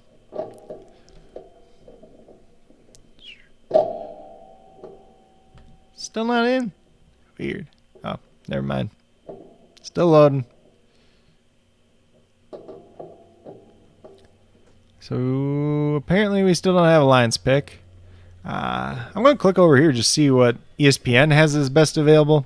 Doesn't definitely agree with who I have, but we'll just see who they have. So they got Jabril Cox, linebacker LSU. I think the NFL is a little bit lower on him just because he's more of a coverage linebacker, not that great against the run. Chris Rumph out of Duke. I think they're a little bit higher on him than me. Round picks. So I don't think that's a big deal. Tylan Wallace, wide receiver, I do love a lot. You guys already know that. Does have a little bit of injury concerns with his ACL that he did tear. His twin brother has 3 ACL tears that forced him to medically retire. So I spot, boy, Tylan Wallace is going to blow up. Tay Gowan out of UFC. Decent corner there. Opted out of this last season. Maybe that's hurting him a little bit. Shi Smith out of South Carolina. Played about him. Got like a 6th-round grade on him overall. Shakur Brown, not too big on him overall. Jamar Johnson, a little bit of surprise he's still there. Cade Johnson, he's probably going to go around here anyways. Richard LeCounte, probably upside there with him overall. Trey Smith out of Tennessee, I think he should go pretty soon, honestly. Shaun Wade, a little bit of concerns with him. Probably plays nickel or safety at the NFL level. Had a pretty bad year after he came back. So, for a guy that was going into the year is going to look like a first-round pick, just quite didn't. Florida State safety, Nasir Dean. He's kind of a tweener safety linebacker, so that makes sense. Davion Nixon. Probably thought he'd go by now, but that could be a good upside pick there. Brevin Jordan, same thing. Sage Surratt, definitely do not like Sage Surratt. J.J. Arcega-Whiteside 2.0 for me. Not a guy that I'm interested in overall. Marco Wilson. He should go pretty soon, honestly. Some of these other corners that have gone ahead of him probably shouldn't have, but very athletic guy. And if he gets in the right system, I think he could do pretty well overall. I'm not going to lie. Ramondre Stevenson, not too big on him. Bigger back, doesn't play with physicality. Marvin Wilson, he'll go probably soon. Sometimes he just kind of needs a kick in the butt to get going. Robert Rochelle, small single guy that, really showed out at his pro day. Rashad Weaver, talked about concerns. Tyler Shelvin, nose tackle, pretty much. DJ Daniels, fine. Yeah. So that's a quick little rundown on who's still left. At least according to ESPN's best available, yada, yada. So let's see who the heck they take here. Oh, they took Derek Barnes out of Purdue. That's an interesting pick. I don't think he's bad by any means. I think that's a very interesting pick. Could work out for them, though. Just kind of has to hit his upside overall. I believe he had a pretty good pro day and a pretty good Senior Bowl as well. So definitely not going to discount that pick by any means. They definitely need linebacker help for sure. So not sure if he's going to play right away or kind of a future pick there. Falcons actually went with Drew Dalman, the center out of Stanford, after that. Kind of interesting. He went before Drake Jackson. I do like Drake Jackson a little bit better. But I do like Dalman. I don't think it's a bad pick. I think he's probably more around later. So maybe they were around too early on him. But guy that kind of needs to bulk up a little bit in size, but could be a very good tackle overall, like down the road. I'm not quite sure who they have there right now. I know Alex Mack did leave, so they do have a little bit of a need there.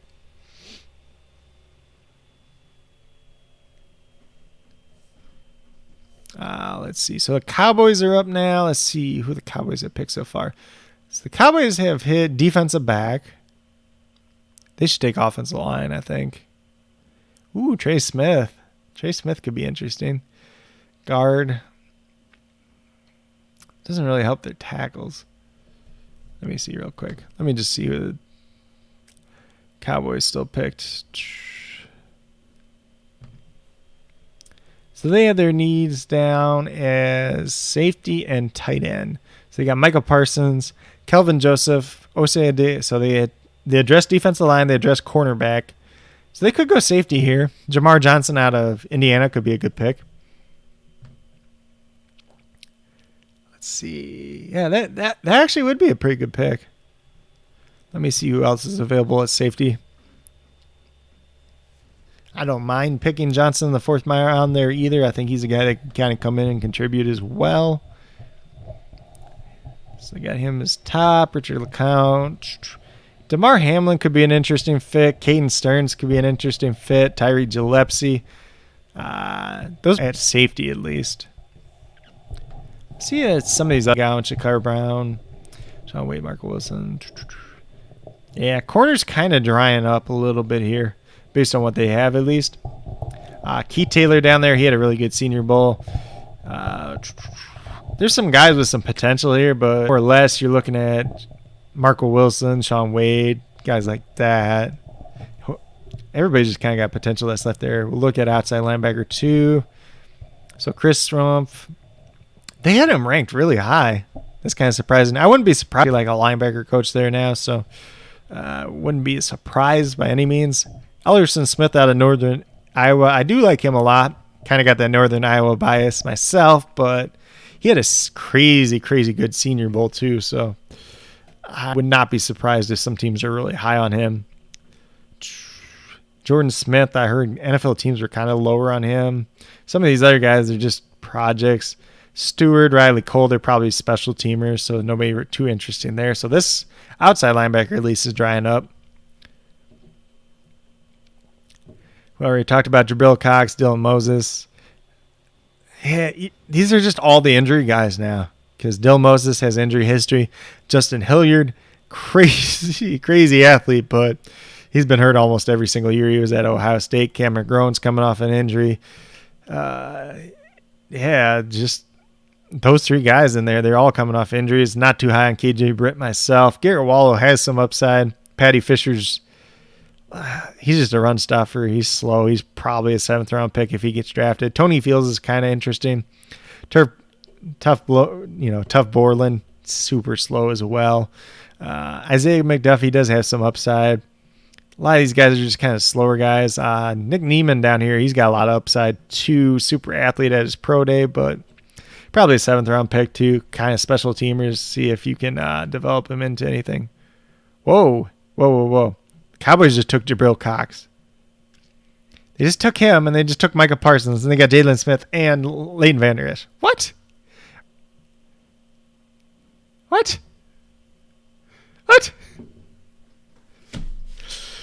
I like Jabril Cox, but that's just such a weird pick. Vander Esch, or they're going to get rid of him at, I think, is this the last year on his deal? I'll have to look into that, but we'll look into that later. Defensive tackle, we got Davion Nixon, Marvin Wilson, Shelvin, we already talked about. The other USC tackle, Bobby Brown, Tommy Tioga. Just a lot of big guys that have some strength, not really anything special here. Nixon and Wilson probably the top 2. I do like the USC tackle as well. But other than that, like everybody else is pretty much the same. So I see why people are kind of passing on those guys. We'll look at defensive end, edge rusher, whatever you want to call it. Rashad Weaver, like I already talked about, love him. Dalen Hayes showed some upside at the Senior Bowl. Probably a situational pass rusher. Shaka Toney, undersized guy. Joshua Kendua out of Florida State, big, raw guy. You're just hoping he hits his upside there. William Bradley King looked pretty good at Senior Bowl. Could be something. Probably fits a 3-4 defense a little bit better stand-up edge rusher there. Quincy Roche I do like a lot. He had a very good Senior Bowl. A little bit undersized for traditional 4-3 DN. So I do believe at his pro day. So I think he'll be going pretty soon. The other Notre Dame defensive end, not too big on him. Taron Jackson, Coastal Carolina DN. He was productive against lesser competition. Doesn't have great measurables, though. Robinson out of Florida State. I think he's going to go a lot higher than they have him ranked here. Really looked good at Senior Bowl. Seems like a lot of NFL teams are pretty high on him. Malik Herring out of Georgia. He probably not too worried about him. Taekwon Graham, probably the same situation. Wyatt Hubert, I don't think he's bad by any means, but he's kind of a developmental guy too as well. Jonathan Cooper's kind of one of them fill-in pass rusher guys. Some of these other guys not too excited about either. Yeah, not too exciting. Top half here is pretty good. So I think there's a couple guys that'll go pretty soon out of this group, but after that, Ellerson Smith just went. Speaking of the devil, so the Giants got him and Azeez Ojulari. I like that. They got two different stand-up edge rushers. That's really good fit for them. So the Giants are killing the draft besides Kadarius Toney. If the Giants just didn't draft Kadarius Toney, they would be killing this draft. If that Kadarius Toney was an offensive lineman. Speaking of offensive linemen, Rams could use an offensive lineman here. Maybe they go safety. I don't think they go safety, though. A lot of people think it's a bigger need just because John Johnson left. But 2 years ago, you had Taylor Rapp and John Johnson playing, and they both did pretty well. Last year, Jordan Fuller stepped in, 6th-round pick out of Ohio State, played situational guy. So I think, you got Rapp and Jordan Fuller. I don't think it's a pressing need that as much people think it is. I think they definitely have other needs for sure.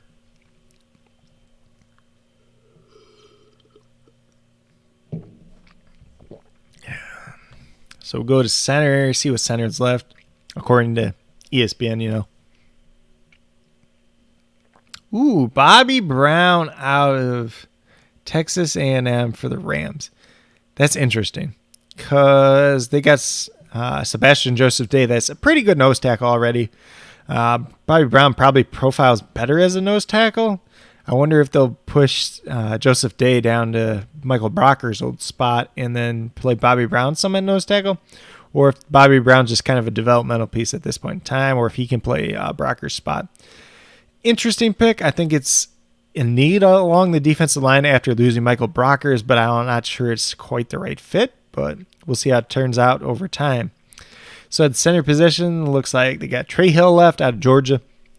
He's not bad by any means, but he does have some injury concerns as well. Jimmy Morrison, Michael Menet, not too excited about those two guys. Drake Jackson's my best center left, so on this, out of these four here at least. So comes in, and Drake Jackson, I think he can play year 1, year 2 and not have a problem with it. So some team's going to get a very good value with him. Look at guard real quick. Oh, Trey Smith's still out there, ain't he? God, Trey Smith. This guy's a mauler. Strong as crap, but he probably needs to go in the right scheme. Brown out of Alabama, a lot of concerns with his weight there. Jalen Moore out of Western Michigan, I think he's a tackle converting down to guard, so a little bit of upside there with him. Tommy Doyle's the same way. Buffalo guys, same way. Jack Anderson, some people are really high on him. I'm just not. I don't see it. Alaric Jackson out of Iowa. They have him listed as guard, which I think is where he's going to have to end up playing. He had like the worst Senior Bowl out of any offensive lineman, so I'm not too excited about him. Then Robert Jones out of Middle Tennessee. I think he's a good guard prospect there. A little bit raw. David Morse, kind of the same way. I think he did take some snaps at center at the Senior Bowl as well. Royce Newman could be all right. Tommy Kramer, he's just kind of like a big awkward guard. Don't really have any interest in him. Sedarius Hutchinson, all the way down here at 14th. I think he's definitely an interesting guy. Put up a lot of reps on the bench press at his pro day. I think he could be a good, developmental guard overall. Probably, I think, zone run blocking scheme. I'd have to check my notes on him, but very interesting prospect.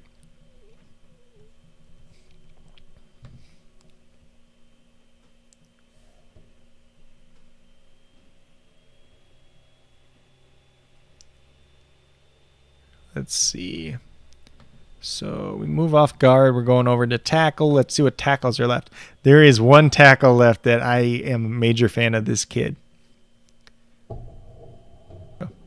So they got Dan Moore at the top. Not the biggest guy on him.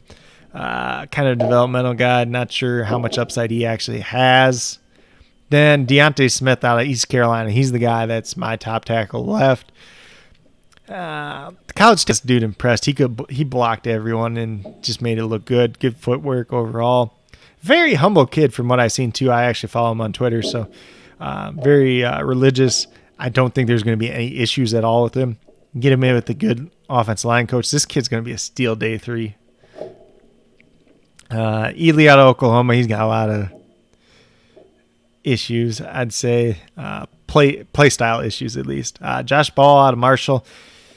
He went to Florida State. He had some bad legal issues that got kicked out of school for, so he might not get drafted, honestly. Carson Green, These Texas A&M offensive linemen, they're just kind of like, not too worried about them. Larry Borum out of Missouri, I think he profiles well as a guard, played right tackle in Missouri. Definitely a guy that I'm very interested in. I think he could be an interesting steal on day 3. Landon Young out of Kentucky probably moves down to guard as well. I think he's a guy that's kind of interesting as well. Some people like Stone Forsythe out of Florida here. He's all right, if a developmental tackle type of guy. Why am I clicking on fullback? They just got Ben Mason and Torrey Carter anyways. Ben Mason, he'll get drafted. I don't think Torrey Carter will, but move over to tight end. We got Brevin Jordan. Kind of surprised he's still on the board, but I think some team will get him like him. Noah Gray, I do like as a move tight end quite a bit. Zach Davidson, some people are really high on out of Central Missouri. Developmental tight end kind of there, hoping to hit on the upside. John Bates, he's just kind of like one of them solid guys. He's been training with Zach Ertz over too, so we'll see how much that helps him.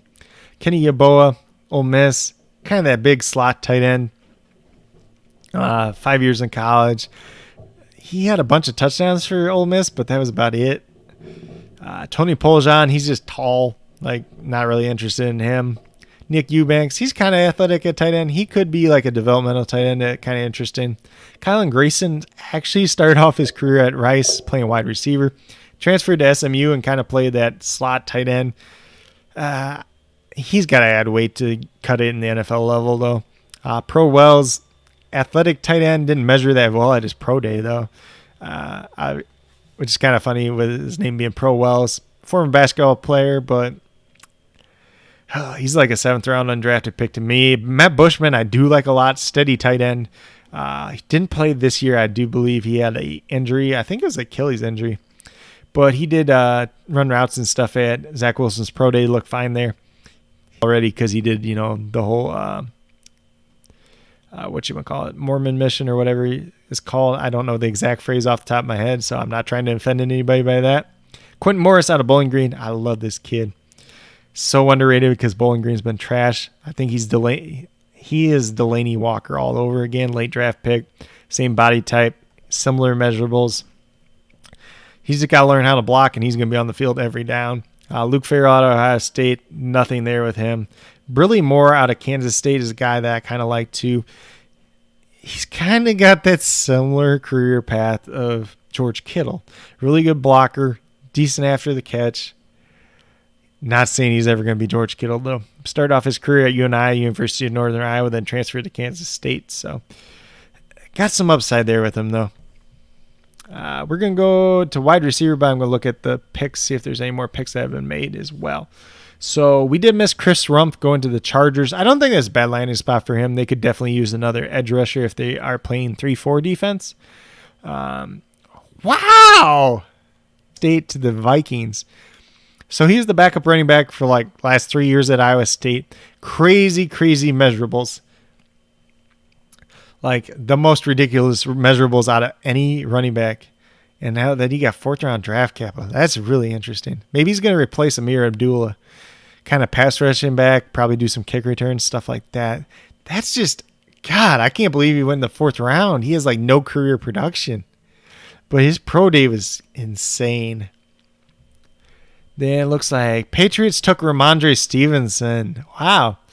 So they got Sony Michel, Ramondre Stevenson, Damian Harris, James White. God, that's a mess. That is a mess. But it's kind of a Patriots pick. I don't think it's a bad pick by any means, but it's just that you're not going to use it for fantasy because all those guys are going to kind of get touches. But you're going to run into the same problem that when Damian Harris was a rookie, that he didn't play special teams. I don't think Ramondre Stevenson is going to play special teams, so one of these guys is going to be inactive on game day. I don't know who it's going to be, though. Maybe they cut Sony Michel. I don't think Sony Michel's dead in the water, though, either. So maybe if they cut him, some other team picks him up. I know. Group chat. I can't remember which, but picking up a bigger running back, too. So maybe if they cut Sony Michel, maybe he goes to the Saints, stays behind Latavius Murray for a year. That'd be interesting. Jacksonville Jaguars took Jordan Smith out of UAB just after I was talking about him kind of drafting the NFL not being quite. But a guy he's got some talent there, kind of raw, hit or miss Senior Bowl. You know, they're playing 3-4 now. He's going to be probably stand-up edge rusher. They already have Josh Allen and Chase on that got drafted out of LSU last year, so probably fill in rotational guy behind those guys. Hopefully it's his upside, but not a guarantee at this point in time. Bengals went with Tyler Shelvin, and Tyler Shelvin. Maybe they're trying to go back to the days of Dominic Pecco. I think that was Pecco when he played it with the Bengals. But he was a real good run stuffer for a while. I think run stuffer with him. They got him, DJ Reader. It solidifies the middle of the line at least. They should be better at stuffing there. He was another guy that opted out this year too as well. So we'll see what happens here now. So we got the Eagles on the clock. We are looking at the top wide receivers available as well. So I'll get back to that. So we got Tylan Wallace, Shi Smith, Cade Johnson, Sage Surratt. We already kind of talked about those guys. Tyler Vaughn's out of USC. So this person's list is actually pretty high on Tyler Vaughn's. I thought I was kind of high on him, but they had him pretty high, honestly. They also like Osiris Mitchell quite a bit. I think he'd be an interesting, bigger developmental wide receiver. But I don't know if he ever hits his upside. Frank Darby, they kind of like too. Not the biggest Frank Darby guy myself. TJ Vasher. There's a lot of big wide receivers that you hope kind of develop into something. You know, Cyrus Mitchell, TJ Vasher, Warren Jackson. Even Simi Fehoko a little bit too. He's a little bit quicker than some of these other guys, at least 40 time wise. Who's the other one? Mike Strachan. And what the heck's that Temple guy? Brandon Mack. I kind of like him, but I don't know if he gets drafted. So let's see who we got here. So the Eagles pick Zeke McPherson, and this is kind of a reach, but I like Zeke McPherson. Texas Tech, very productive career there. Looked great at the Hula Bowl. I know it's against lesser competition than the Senior Bowl, but he was the best. Well, one of the two best corners there, at least. The Notre Dame kid was pretty good, too. I think he had 1 or 2 interceptions. So we'll see if that guy goes in the draft, too. But he has injury concerns up the wazoo. But Zeke McPherson, he's a guy I like a lot. Probably profiles better in the slot long term. But he definitely is a good scheme fit for them. I can't complain about it, at least. Let's see if there's any other wide receivers down here. So I like Marquise Stevenson quite a bit. He's got some injury concerns, but very quick player. Probably plays in the slot at the NFL level. Very similar size to Deshaun Jackson when he first came out. Tamorrion Terry, I know a lot of people like him. I just don't. Too many off-the-field concerns and everything else with him. Injury history too.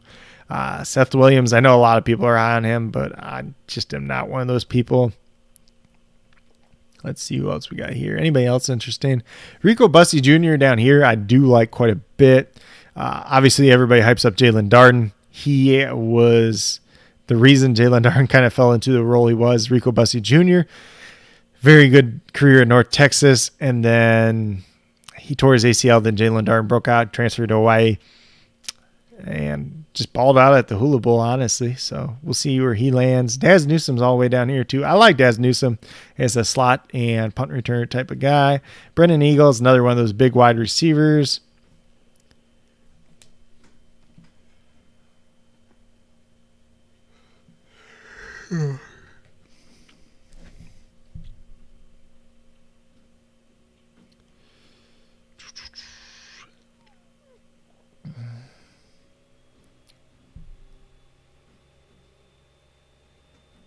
Let's see. 1 second. Okay, so we got Austin Watkins here. And then Dax Milne. Some people like him. I don't. Jalen Darden. They're pretty low on Jalen Darden, actually. So John Bates went to the Washington football team. So that's interesting. I guess Logan Thomas isn't a spring chicken either, though. They did sign that former basketball player. So they're really addressing depth at tight end, though. John Bates, I think he's a solid tight end, too. I don't know if he's ever going to be a tight end 1. Then, let's see. Jonathan Adams Jr., he's a big wide receiver down here as well. And then Josh Eater-Merbebe out of Illinois. So, yeah. Interesting amount of wide receivers out there still, but definitely a lot of value. Let's see. Let's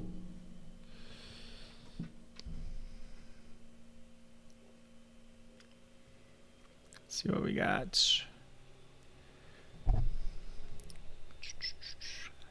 So I do have a comment from Michael Dixon. I do typically put out the NBA DFS value picks, or like the picks that I do like every day.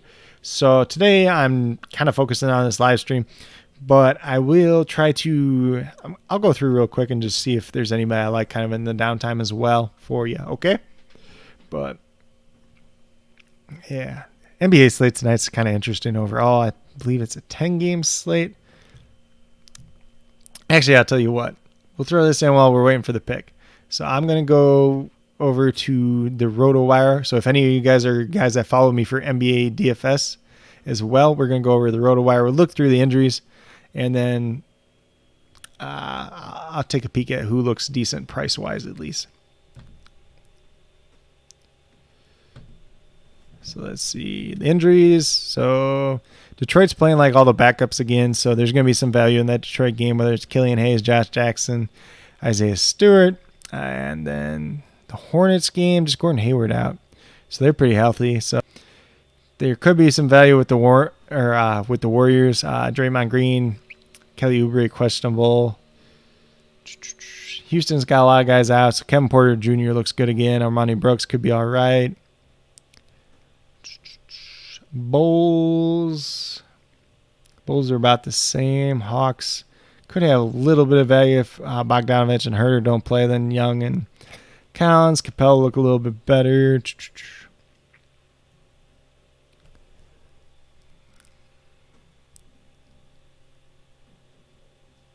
Let's see who else we got here real quick. Miami, you got Kedrick. Miami, you could probably still go Goran Dragic today. I'm not sure exactly how much his price went up, though. Darius Garland, if he misses, there's going to be some value there for Cleveland. Willie Herman Gomez, once again today, is looking pretty good.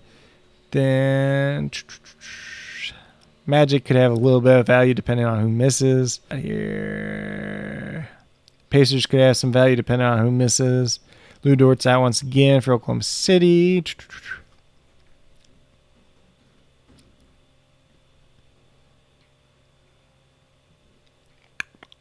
Mike Conley could be back. Okay.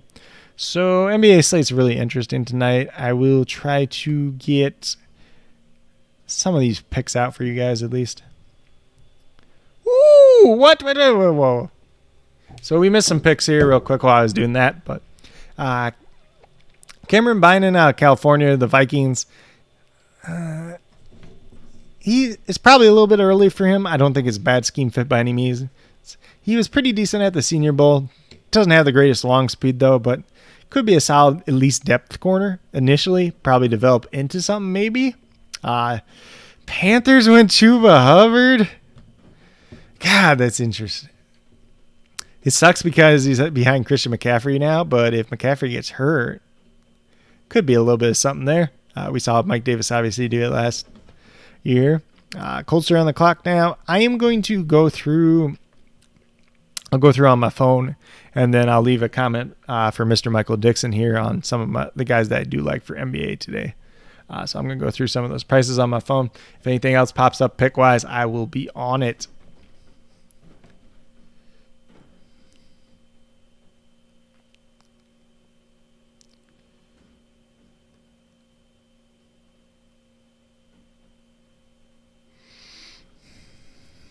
Let's see what we got here.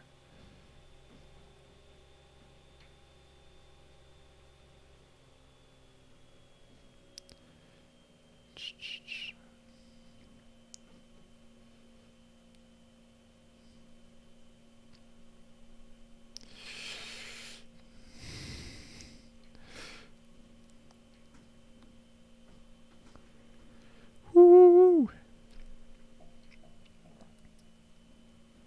Let's see what we got.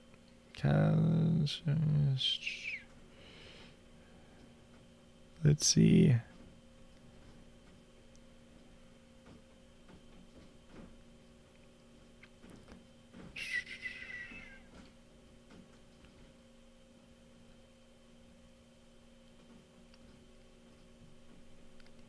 Let me see what we got here. So Colts are still on the clock. Colts still haven't taken offensive tackle. God. Do they go Deontay? God, but he's kind of raw. I don't think they could play him right away. Or do they go guard and quick kick Quentin Nelson out to tackle? They could do that with Trace Smith, and that would work out. I don't think there's any tackle you can draft here that can play right away. No, not a left tackle at least. Smith is a project that could do it. Oh, they could go Brevin Jordan. That would be interesting. I know everybody loves Mo Alley Cox, but he's not as good as people think he is. So, yeah. Oh. Let me see what we got. So who else? So Steelers are coming up too. The Steelers could go Deontay Smith.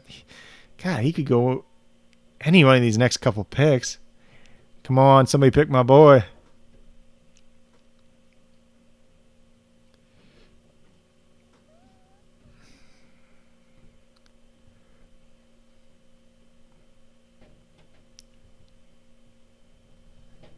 Come on, who wants to pick my boy? You're going to get a winner here.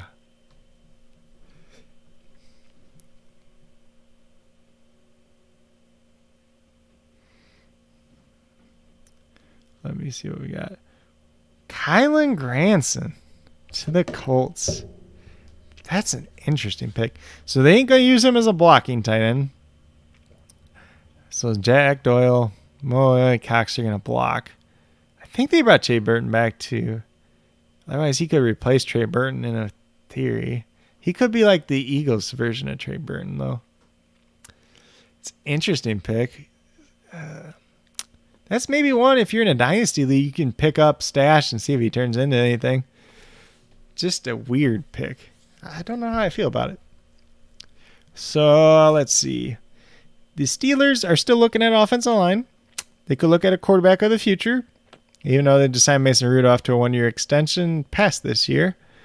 So we'll see what happens with that.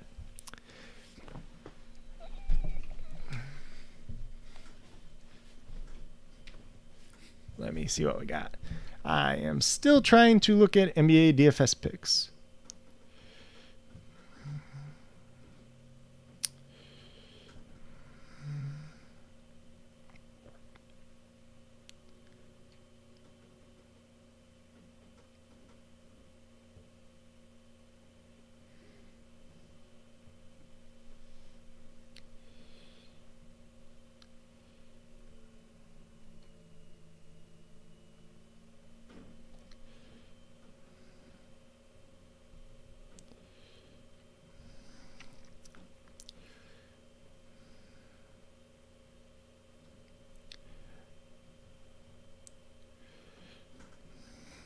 Let me see what we got.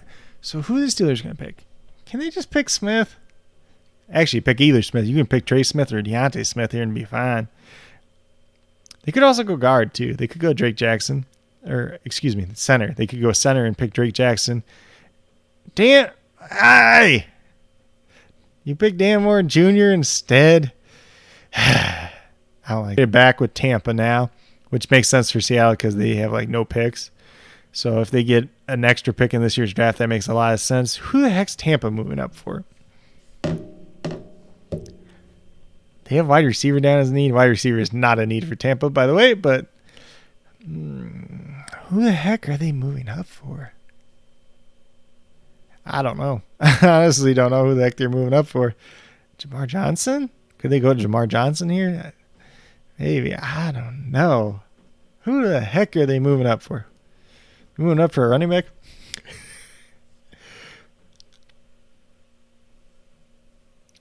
Then we got the Rams up next. The Rams could take Smith too. 49 or Ravens could too. Ooh. Is Tampa moving up for Kenneth Gainwell? Are they moving up for Kenny Gainwell? I feel like that could be a thing. I could be wrong, though. Jalen Darden. They moved up for Jalen Darden. Rest in peace, Scotty Miller. Rest in peace. Like, you're the same player. So now you have Antonio Brown, Mike Evans, Chris Godwin, Jalen Darden, Scotty Miller, and Tyler Johnson. Well, rest in peace, Tyler Johnson and Scotty Miller shares. Because Jalen Darden just happened. Well.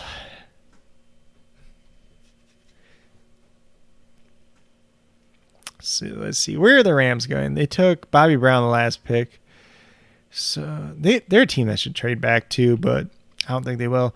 So they could go safety. They could go offensive line. Safety, offensive line, defense. They could go as defensive line once again too. Still need that Brockers replacement.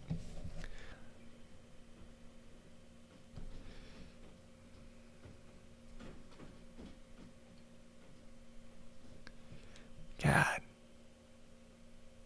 This is why you do not take Tutu Atwell in the second round.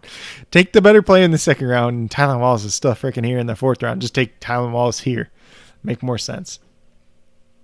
That's my rant.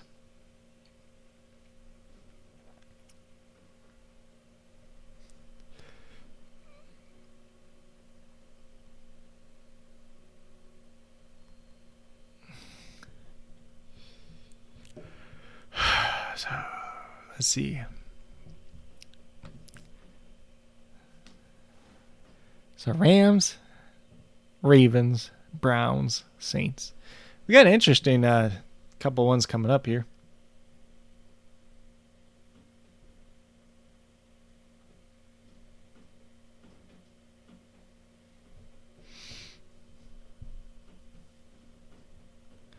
Ooh, so the Rams went Robert Rochelle. I do not hate this pick. Like, super. He's kind of raw because he went to Central Arkansas. Crazy good pro day. They definitely need some help at corner. So, with Troy Hill leaving. So, I don't mind that pick at all. I don't know how early he plays, but he could definitely be something down the road. They've been pretty good at developing corners overall, too. So, I don't mind that pick at all.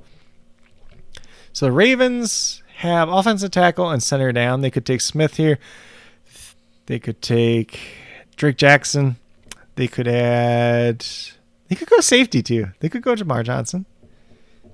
They got a lot of different directions they could go. We'll just have to see what happens here. So round 4 has been really interesting, honestly. There's been some guys that have been pretty reaches and some really good value as well. So there's a lot of good guys still out there on the board. So round 4 or 5 this year could actually be some of the money rounds.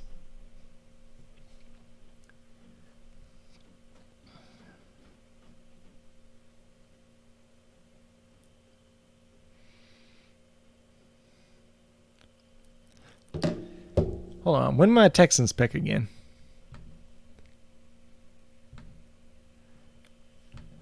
What? Do we not have another pick? Texans not have a 4th round pick. Hold on. I'm looking at the Texans.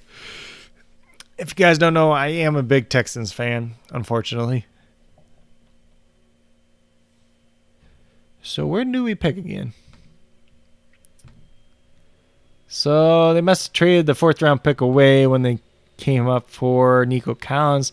So they have a 5th round pick and then 3 6th round picks and a 7th round pick. So we'll see what they do. Apparently they're going high upside guys that are pretty raw with Davis Mills and Nico Collins. I do not like Davis Mills if you guys haven't already taken that, but 11 career starts, super raw there. Nico Collins opted out of this year, still kind of raw. I don't mind Nico Collins at all. I think there's better guys available, but that's another story. And for Davis Mills, I'd rather just take Felipe Franks later, because I think if you're talking about project quarterbacks, I'd rather just have project quarterbacks with all the tools and then try to develop them, especially with Pep Hamilton as the new quarterback coach.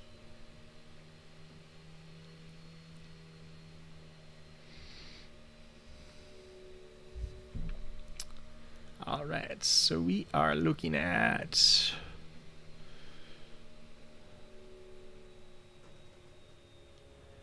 Who are we looking at?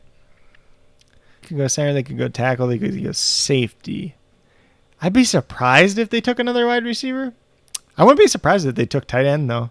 I guess they did trade for, Josh Oliver from the Jacksonville for Jaguars.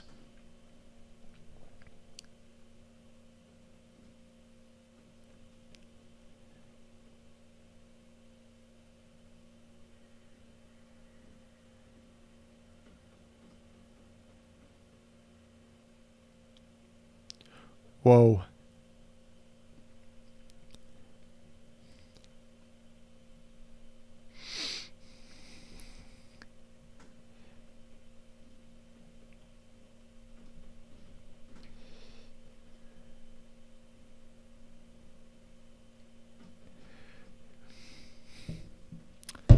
So this is the pick. I kind of got tipped out of the. I kind of got tipped onto this pick ahead of time. But Tylan Wallace to the Baltimore Ravens. Rest in peace, Rashad Bateman. Rest in peace. That's just me, but I love Tylan Wallace. I'm not a Rashad Bateman truther. I am a Tylan Wallace truther. I think he's going to be a better wide receiver at the NFL level. But it makes a lot of sense if you kind of add those guys. You got the speed guy with Marquise Brown. I think Tylan Wallace can be your alpha wide receiver, and then Rashad Bateman's kind of your intermediate guy. So interesting. They're really giving Lamar Jackson some weapons, and just after I said that, I don't think they draft a wide receiver.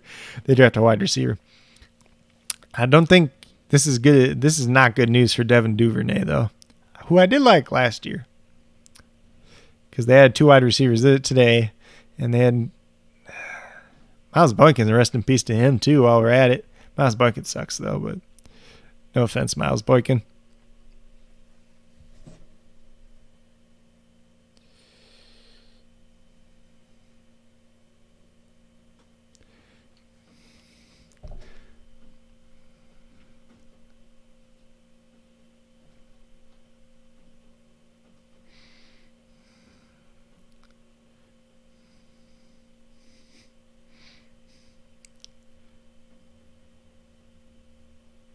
So let's see what we got here.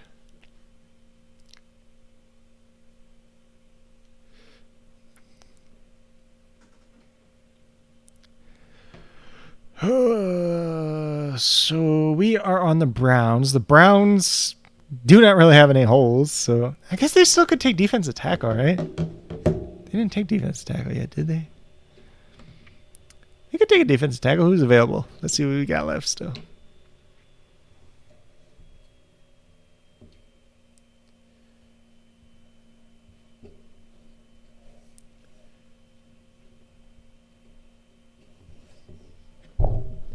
Ooh, there's the defensive tackle. We got Tommy Toaga out of Ohio State. I don't think that's a bad fit by any means. Run stuffing guy, going to replace Larry Ogunjobi, or however the heck you say his last name. Decent pick there, though. Oh, crap. I forgot the Bengals got him, too. So now they got a dirt at defensive tackle, DJ Reader, and what was it, Tyler Shelvin they just took not too long ago? Interesting. Saints. So the Saints could go wide receiver here. Let's see who they pick.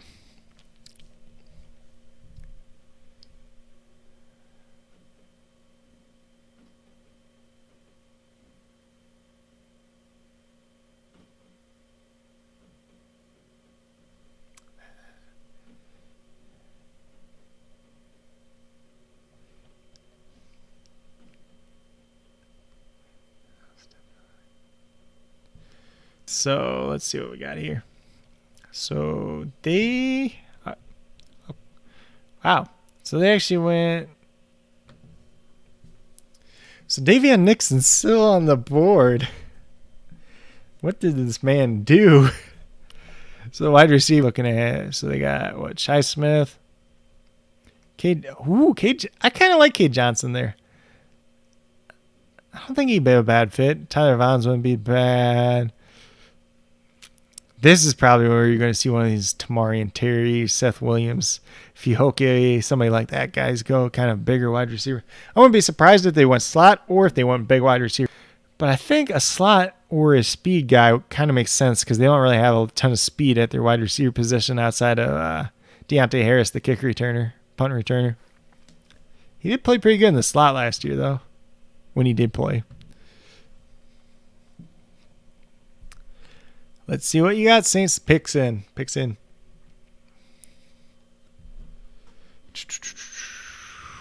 Who are they going to take?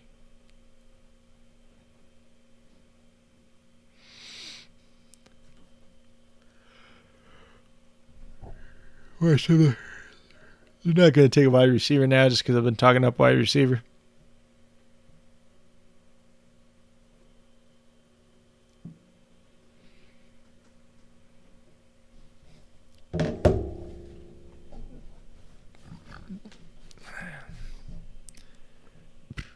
Come on, pick.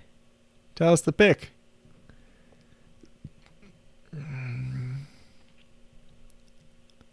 So the Saints don't have a fifth-round pick either, so that'd be interesting to see who they take here. I don't think you're going to reach on a guy. Well, you might because you don't have a fifth-round pick, but we'll see.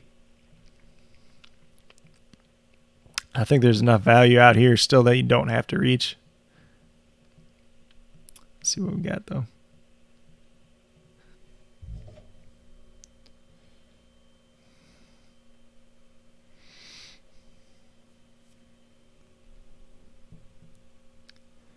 That really the pick.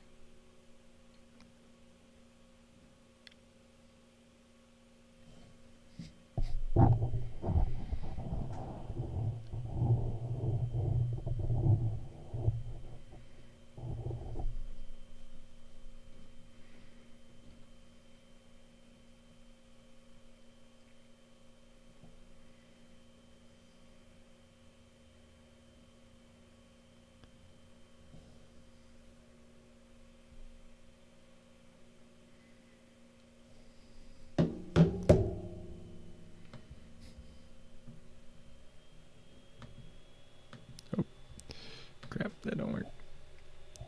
So let's see what we got.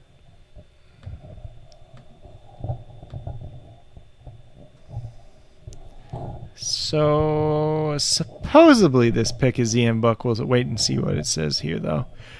If it is Ian Book, I don't think this is a good pick in the fourth round. Like, you get kind of your quarterback of the future. I don't even think you can call it a quarterback of the future. I think career backup, but I think this is Chase Daniels with legs. That's all Ian Book is. So I don't think that's worth a fourth round pick. But we'll see. I think, God, I love seeing Book in the XFL, though. He's fun to watch, but he's not very good quarterback.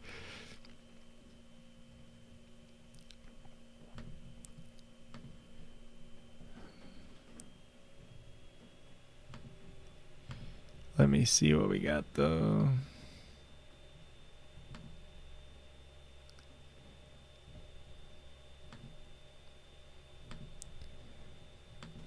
Let me see what we got, though. Is the pick in yet?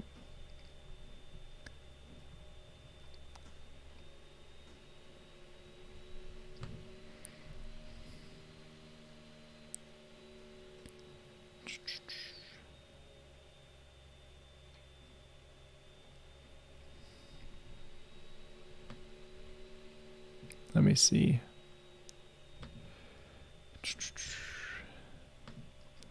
Who do we have?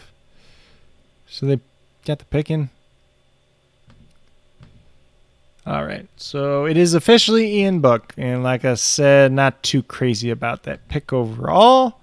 Let's see. We got the Vikings here. The Vikings, they could go safety. I don't mind safety here. They could double up on corner. They could go more offensive lineman. They could go wide receiver if they really wanted to, too. Adam Thielen replacement potentially. They already got the quarterback. They could go more linebackers. They have a lot of different options here, and they don't have any like glaring position. They are like, I have to go get it. So it'll be really interesting to see who they take.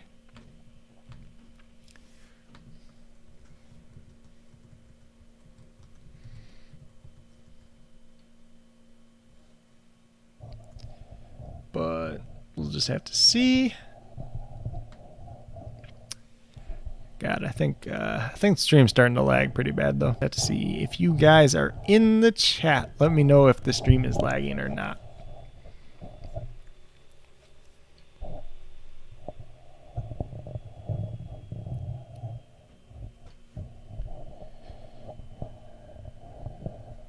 Let me see what we got. So if I'm the Vikings, who do I pick here? I think, God, you got to go Trey Smith, right? I think he'd be a great fit there. Yeah, so they got Wyatt Davis. How much do they like Ezra Cleveland, though? How much do they like Ezra Cleveland? That's the real question. Because if they don't like Ezra Cleveland that much, or they want to move him to tackle, they kind of fix the offensive line. I don't think Trey Smith's a bad pick. Might be a luxury pick at this point, though. Safety, probably the best position to pick here, though.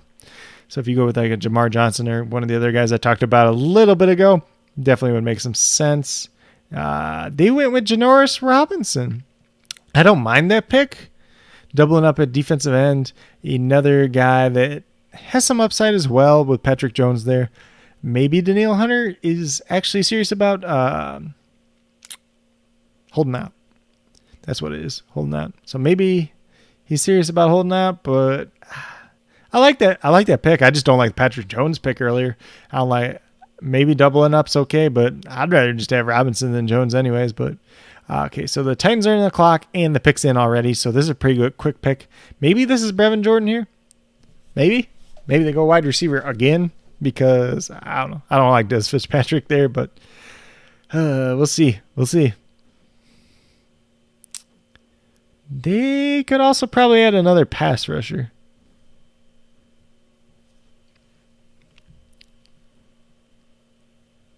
We'll have to see what they do.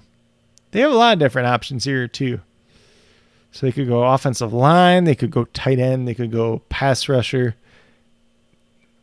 They have safety down as a need. I don't think it's that big of a need. We'll just have to see though. So since this pick's in already, it should be pretty quick. We'll just have to see though.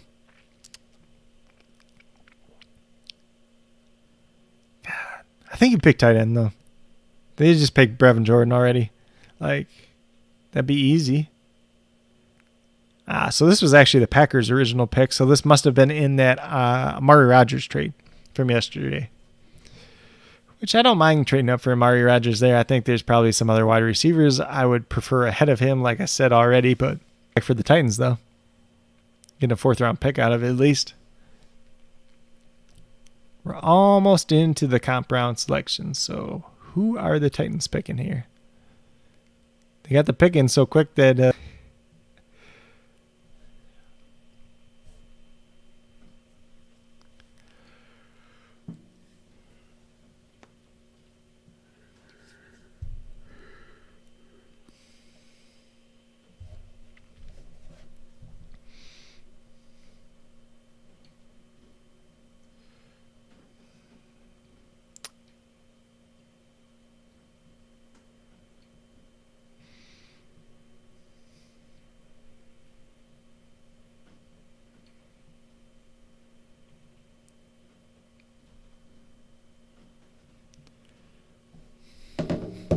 come on, Titans. Oh, yes! Rashad Weaver. And they play 3-4. I think he could play 3-4 end. He might have to bulk up a little bit weight-wise again. But I think this is a great play.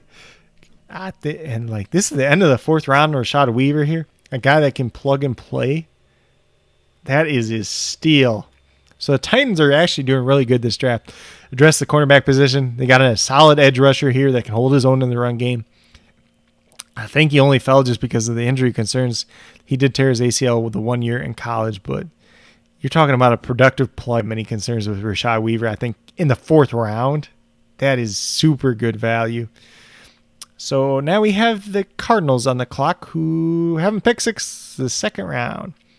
So they're looking at tight end. Supposedly they're looking at tight end, cornerback, defense end, and running back. They need corner. Definitely corner. So let's go back to see who's here. Ooh, you got like a Marco Wilson. I don't think they take Shaun Wade. Doesn't make sense. You could take a Tig Allen. Tig Allen, Marco Wilson would make some sense here. Is there anybody else that would make sense here? Some people like Rodarius Williams, Greedy Williams' older brother. Fun fact. He would make some sense. Thomas Graham probably going to play slot. Keith Taylor could make some sense here. Burns wouldn't be an awful pick, but it's a little bit early for him. Yeah, I think Marco Wilson, Tig Allen, one of those two guys should be the pick. We'll just have to see, though. Wow. So this pick was moved around a couple times. So it's from Kansas City to Baltimore to Arizona. So what corner are you going to pick? Ooh. Or are you going to pick running back? You going to shake it up and pick a running back? Kenny Gainwell? Let's see. But at least we learned one thing today. The NFL is not as high on Kenny Gainwell as fantasy football fans. Like I said in my previous video, he's a redshirt sophomore, already 22 years old, and only played one season, really. And maybe it's him. Quite haven't panned out in recent years at the NFL level, but we'll just have to see if that's the case for Kenny Gainwell as well. Can he kind of break the mold? Is he big enough? Is he just a Deion Lewis type of back? There's a lot of different things. So Cardinals pick is in. Take a look at their running backs.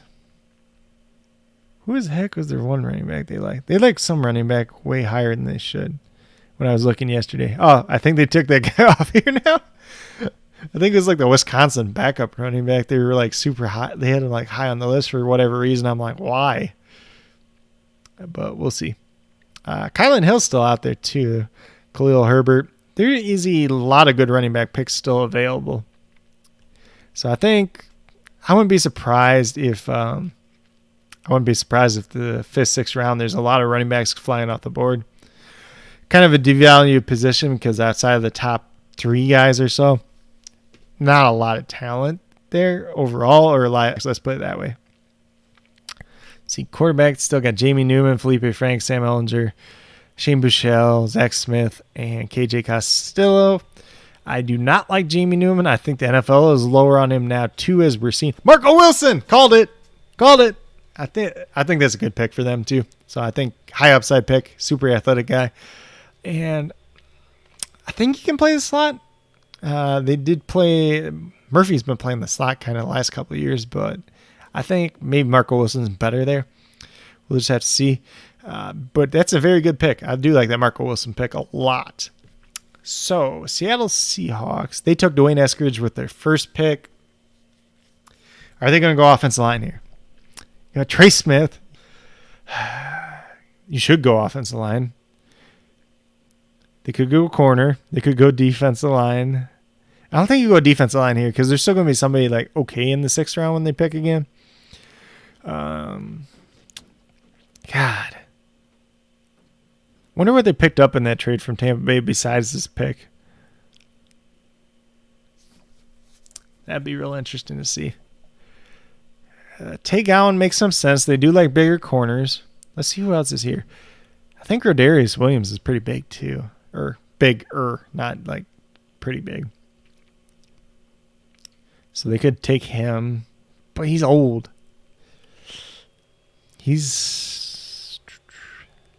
God. I don't think they take Shaun Wade. That just doesn't make sense. God, the South Carolina corner would kind of make sense just because he's big, but I don't think he's good. Israel. This is the typical Seattle corner right here. I don't think he's that good, though. How big's Rodarius Williams again? Oh, Keith Taylor makes some sense. So he's 6 foot. Taylor makes some sense, though. Yeah, he's 6. I think Taylor. I wouldn't be surprised if this is Keith Taylor, honestly.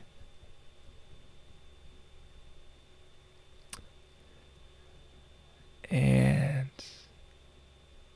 let's see who they picked. They picked Trey Brown. That's like the opposite of a Seattle corner. I like Trey Brown. I think he could play. I think he can play inside. I think he can play slot at the NFL level, or at least initially. He wasn't too bad on the outside either. He had a productive career at Oklahoma. Ran pretty good pro day. So I don't think he's a bad pick by any means. I think he's probably just more of a slot corner, at least initially. But was he the best pick on the board? Probably not. But it does give them a position of need. So can't really complain about it.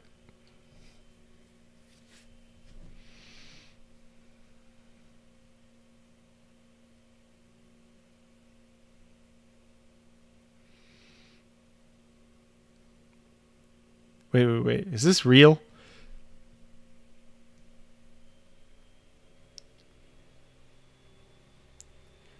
So in one of my group chats, apparently Aaron Rodgers has requested that the Packers GM be fired. So, yeah, this is going to get real interesting. But, I mean, Gutekunst hasn't done crap as a GM anyways. So, supposedly the Cowboys picks in. Is this going to be the safety finally? Is it going to be the offensive lineman? They have tight end down too. I'm not really worried at tight end. Now.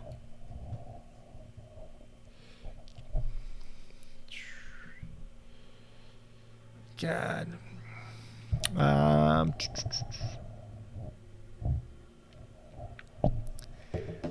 They could go back to corner again. God, I don't think they go with 3 corners though. That'd be insane. But if you want to get one right, if you want to get 1 or 2 right, you could. It's just I don't know. They got defensive line settled down on it. They took 2 defensive linemen. They took 2 corners. They took 2 linebackers. God, are they going to try to have? Are they really going to try to have Jabril Cox play strong safety? I don't know. I wish I knew. This could be the other safety though. So, do you see in your mind? Could it be Jamar Johnson? He can kind of play all over the place too, but as far as deep safety, he might not be the best one available. They could go. I don't want to say that. They could go Ardarius Washington though. They have free safety. They could go. Caden Stearns could kind of do it. DeMar Hamlin could be interesting. Tyree Gillespie, I do like. They have some options. Watch the Cowboys go way off the board and pick Tyler Cole down here, or Tyler Cole out of Purdue. He transferred from somewhere. I don't remember where it's from though. Super good measure, late round pick type of guy. Who are you picking, Cowboys?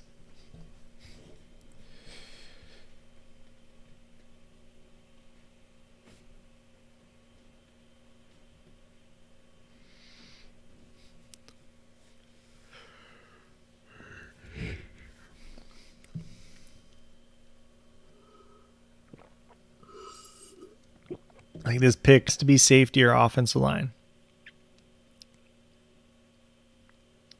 I feel like I said that the last time the Cowboys were on the clock too, though. Then they took Jabril Cox.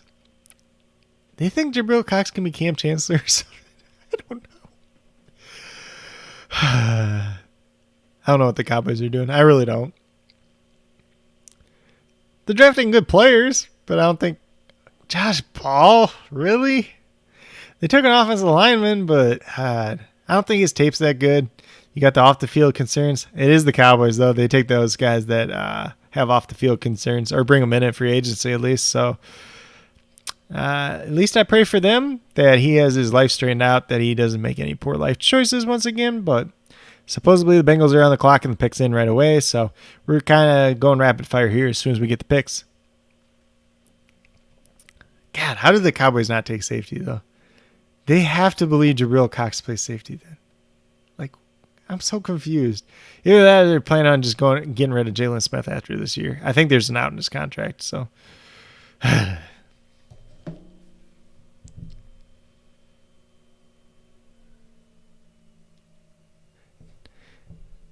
I really want to hear the press conference for the Cowboys after this, what they plan on doing with Jabril Cox, because I just want to know. Like, I want to know so bad. So the Bengals are on the clock. They could go tight end. They could go defense. They definitely could use some more help on defense. The offensive line. Just, God, please pick Deontay Smith. Please, please, please. Let Carman play guard. And you got a right tackle for the future, or left tackle, whatever you want to play him at. Just pick my boy. Pick my boy. Do it. Come on. It's just offensive line. They could take Drake Jackson and replace Hopkins at center too. Yes! Yes! Deontay Smith. This is a great pick. If you guys are watching, this is a great pick. Let him sit behind Riley Reef. Then he'll be a good tackle down the road. Jackson Carman. Yes. Yes.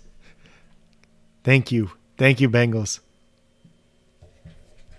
And they sniped the Steelers. I love it. Well, I guess they already took Dan Moore Jr., but Dan Moore Jr. is not good.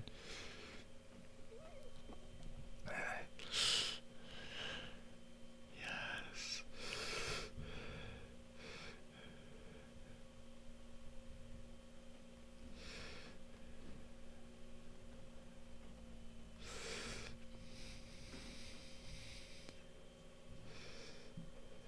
I'm so excited.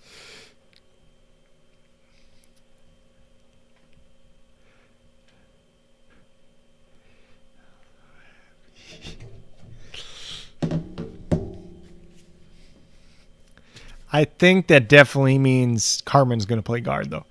Because I think Smith can stick on outside. Ooh, Buddy Johnson for the Steelers. It's a depth piece at inside linebacker. I don't think he's bad. He's just not quite good yet. Or good. Like, he's just not super athletic, I guess. I don't even know how to explain Buddy Johnson. Buddy Johnson's like a 5th, 6th round pick in my mind. I think it's a little bit of a reach. Probably a little bit better options out there. But, you know, some of the guys ahead of him all have injury concerns too, so I don't think it's the biggest reach in the world either.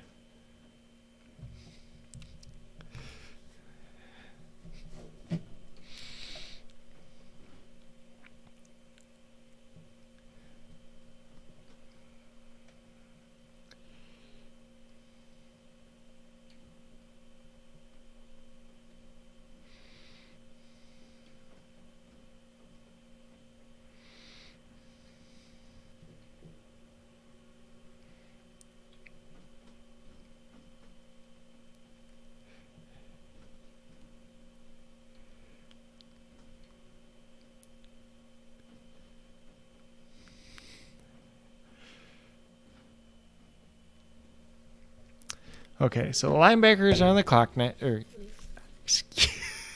Excuse me, the Rams are on the clock. Jacob Harris. What the heck, Les Snead? What the heck? Why? So apparently the Rams just want speed in this draft. Taking Tutu Atwell, reaching on him. Taking Jacob Harris, massive reach. I think he should have been a 7th round undrafted pick. Jesus. Why? If you guys aren't familiar with Jacob Harris, he rotated in as like the 3rd, 4th wide receiver at UCF behind Trey Nixon and Marlon Williams. And there's another kid there that was actually pretty good too. So he's like killer pro day. Like him and that Ken Nwagu for the out of Iowa State that got drafted by the Vikings. Those are the two guys that made a bunch of money on their pro day because they probably shouldn't have been drafted, honestly. So Green Bay Packers on the clock. They could go linebacker here. They probably should go defensive line. Like, they need defensive line help. Kenny Clark can't do it all by himself. Could go offensive line here as well. Josh Myers sucks. Not going to say that too many more times, though. So definitely an interesting one. So this is the 3rd to last pick in the 4th round. So let's see what we got out of the Green Bay Packers. So linebacker's a position. They could go corner again, too. I think if they had a decent slot corner here, it makes some sense. I don't think Chandon Sullivan's a bad slot corner, though, like I already said. They could go safety to replace Adrian Amos after this year, probably. Linebacker makes a lot of sense. Offensive line makes sense. Defensive line makes too much sense here. So it's the Packers, so they won't pick defensive line. Royce Newman, offensive guard. That's a reach. That's a typical Packers pick right there. I don't think Royce Newman's bad, but it's just like they picked similar type of guys last year at guard, and I don't get it. Like, he's not going to be better than the guys you already have at guard. Depth piece, like just complete depth piece for sure. For the New York Jets, there's 5-minute clock in the 4th round still. So let's see. We got the Jets here. So Jets haven't taken corner yet. Tay Gowan's in play here. I don't think that's a bad scheme fit by any means. Tay Gowan's there. Who else makes sense here? I don't think Shaun Wade is a bad scheme fit. I don't think he's very... I don't like Shaun Wade, but I don't think it's a bad fit. Bryce Thompson makes a little bit of sense. Rodarius Williams could make some sense. Keith Taylor makes sense. We'll just have to see what they take because corner's really thinning out, and they really haven't taken anyone. So they could go offensive line. They could go more on the offensive line. They could get Drake Jackson if you think he's better than Connor McGovern, I think, is their center right now. They do have a pick, like 2 picks after this too, so 3 picks. So honestly, I think you could go corner. That wouldn't be the worst thing in the world. Tay Gowan, like I said, Tay Gowan makes sense.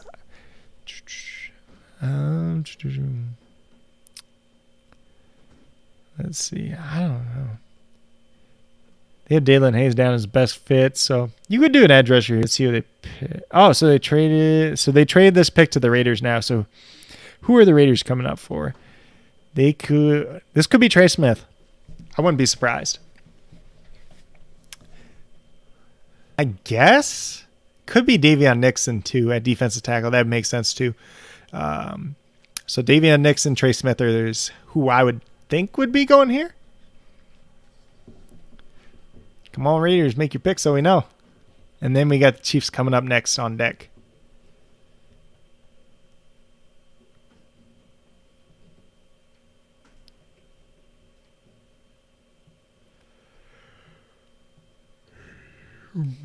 Let's see who we got. Knowing the Raiders, this is going to be Shaun Wade. Like, I don't want it. Like, the 2 that I said make a ton of sense, but because it's the Raiders, it's going to be like Shaun Wade. Because he went to a big winning culture school.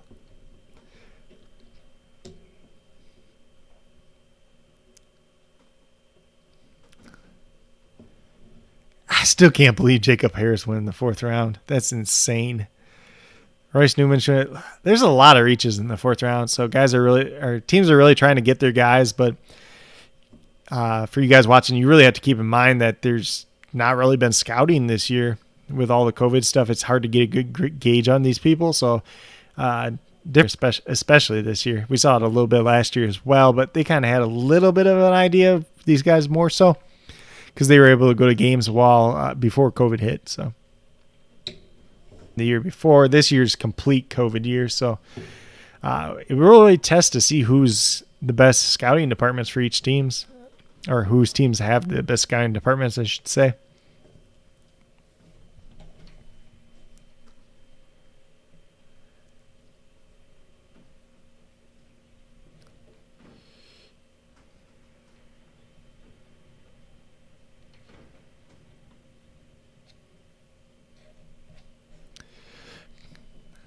Tyree Gillespie. So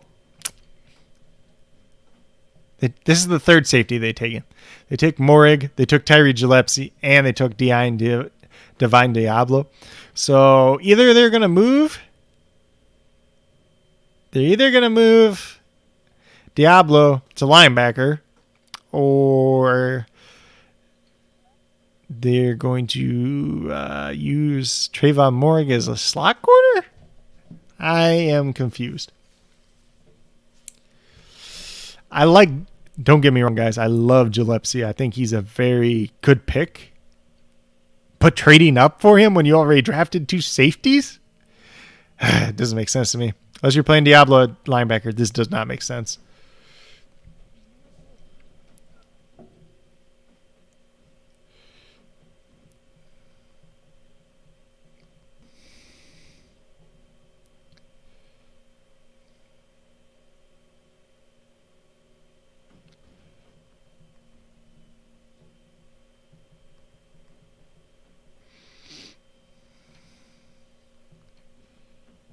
I don't know how you make sense of this pick.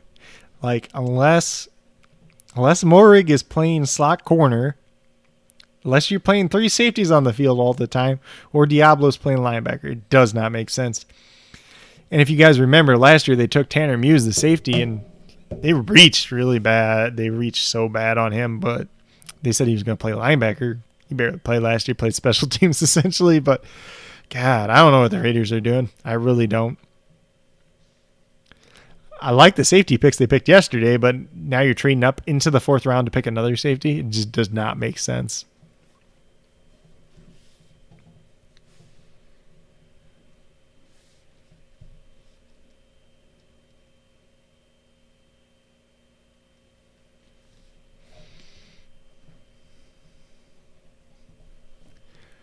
Okay, so the Chiefs picked Joshua Kandua here out of Florida State. They got him listed as 6'7", or they got him listed as 6'6". I think he's like 6'6.5", 260. Very raw guy here. I think this is a good pick by the Chiefs. I think it's a kind of traditional pick for them in terms of raw pass rusher. A guy that they can work into the rotation, kind of try to develop a little bit as well. Kind of like that, what is his name? Passanois, that they drafted a couple years back as well. Just a little bit later pick, though. So that is the end of round 4. I think round 4 was very interesting. There was a lot of reaches here, and then there's a lot of solid value picks as well. So we're on the clock with the Jaguars. And I clicked on round 5. Why isn't it doing round 5? There we go. So Jaguars are up, and then the Jets, then the Texans. So I'm really interested to see who my Texans pick with the 3rd pick in the 5th round this time. And then I believe it was 3 6th-round picks and a 7th-round pick. So they just had the 1 pick in the 5th round. So the Jaguars here, you could look at tight end. They could fall into the laps of Brevin Jordan here if they really want him. They really don't have tight end overall. They could bolster up the offensive line some more. They could see they got safety already. They got corner already. They could bolster the linebacking unit. I don't think it needs it for inside at least. They could get another edge rusher. Definitely makes some sense. They did just take Jordan Smith, though. They got running back covered. They got quarterback covered. You could take the extra wide receiver. So I think this one's offensive line. Tight end, Luke Farrell. That is an Urban Meyer pick right there. He went to Ohio State. Obviously, Urban Meyer recruited him. Luke Farrell is not a guy I would draft personally. He is an okay tight end too. I don't see him decent blocker. He's got decent hands. Can't say too much else about him, honestly, though. Like, it's just an Urban Meyer pick right there, honestly. Should not have gone in that position. So the Jets are back up. I can't remember who they just took. Who the heck did the Jets just take?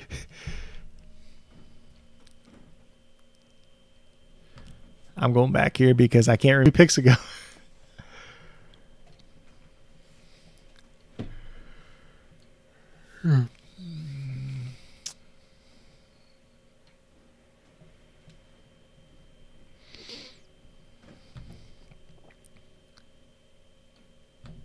So they took...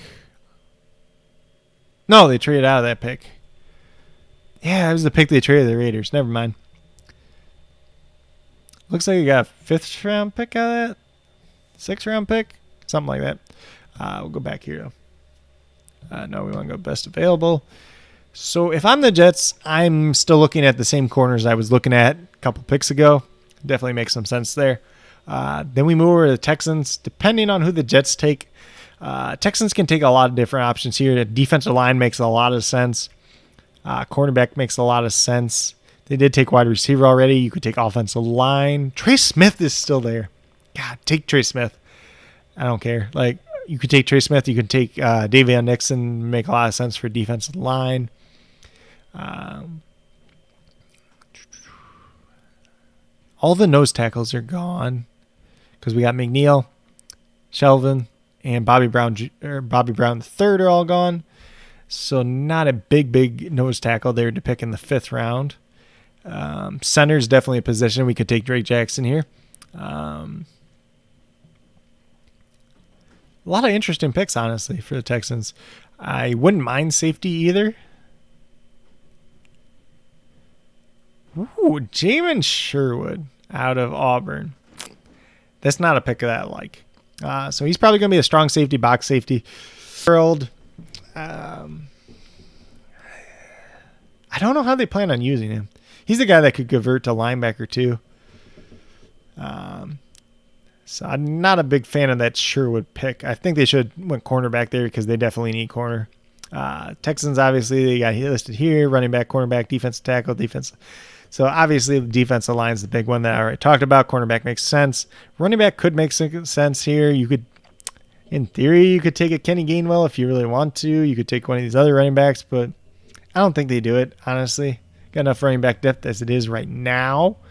Running back's kind of an easy position to, replace long-term anyways, outside of real stud running backs. But running backs just don't last the way they used to in the NFL. But Kenny Gainwell would make some sense, especially if Tyrod Taylor's starting at quarterback. But I wouldn't be surprised if they went corner here. It does make a lot of sense. Some of these corners that I talked about previously make some sense. Tay Gowan, some of them guys. We'll see what they do, though.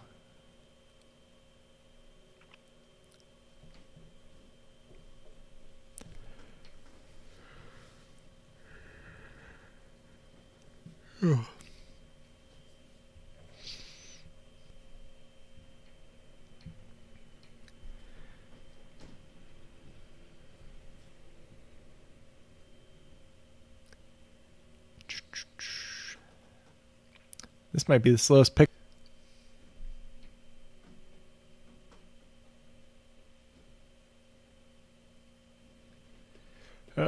So let's see what we got. Come on, give me something good. Davis Mills, as a texter today, just killed me. I don't like Davis Mills. I think he's like my 12th ranked quarterback. Don't see it with him at all. So picking him in the 3rd round, I don't get it. Day 3 project quarterback to me, and I just hope the Texans wouldn't draft him. Hopefully I'm wrong, but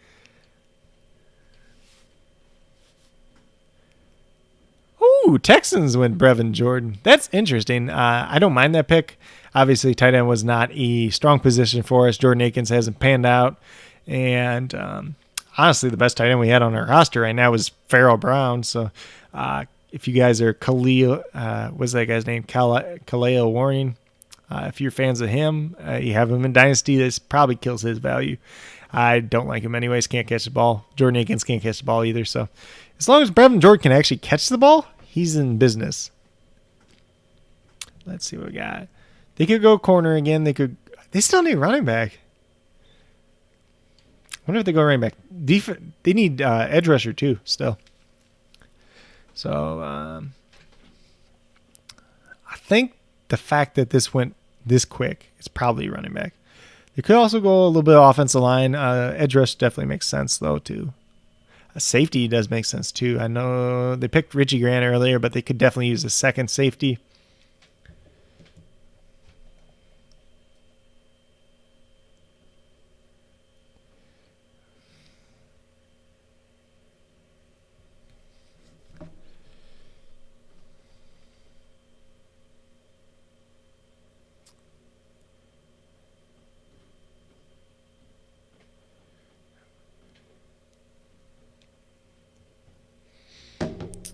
So the Texans' defense was terrible last year, and we picked a quarterback, a tight end, and a wide receiver so far. I guess we don't care about our defense. Levy, you're going to have fun fixing that one. Hopefully they go defensive line next pick, though.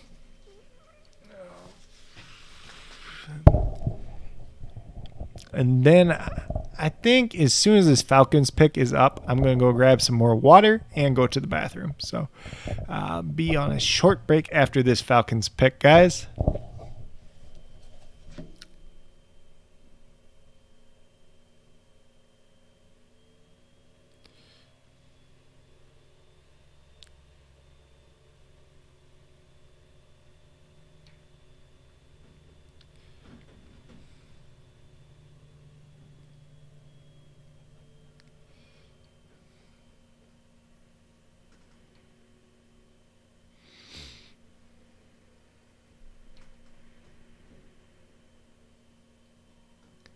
Let's see what we got. So the pick's in for the Falcons.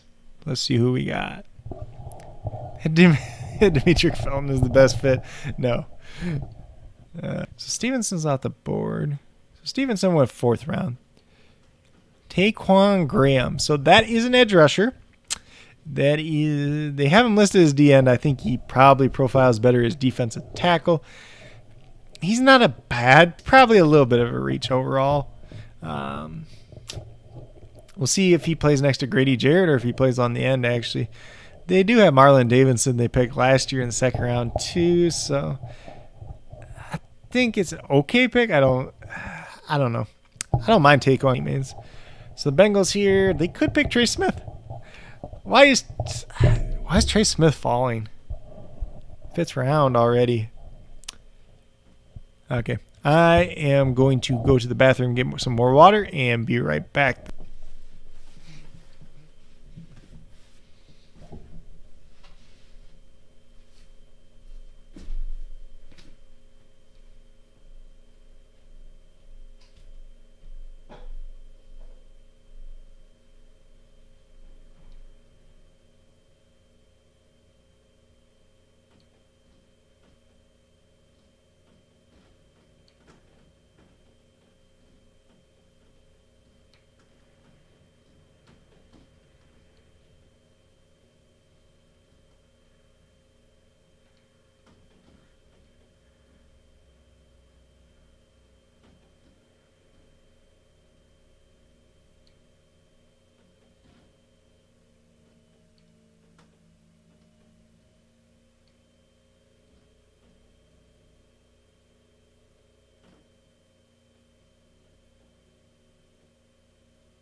All right. So let's see what we missed. So the Bengals took a kicker. Friends don't let friends take kicker in the 5th round. But then against the Bengals is Mike Brown, so he probably doesn't have any friends. No offense, Mike Brown. So round 5 has been really interesting so far. So reach. Brevin Jordan was a good pick. Graham's a little bit of reach and a kicker. We're starting out round 5 right. Also grab some crackers and peanut butter while I was out. So I'm going to eat a little bit of that now because I got rumbly in my tumbly. So the safety and linebacker. There's some decent linebackers out there, depending on what you're looking for. But some of those guys have the injury concerns. So it picks in. We'll see who it is.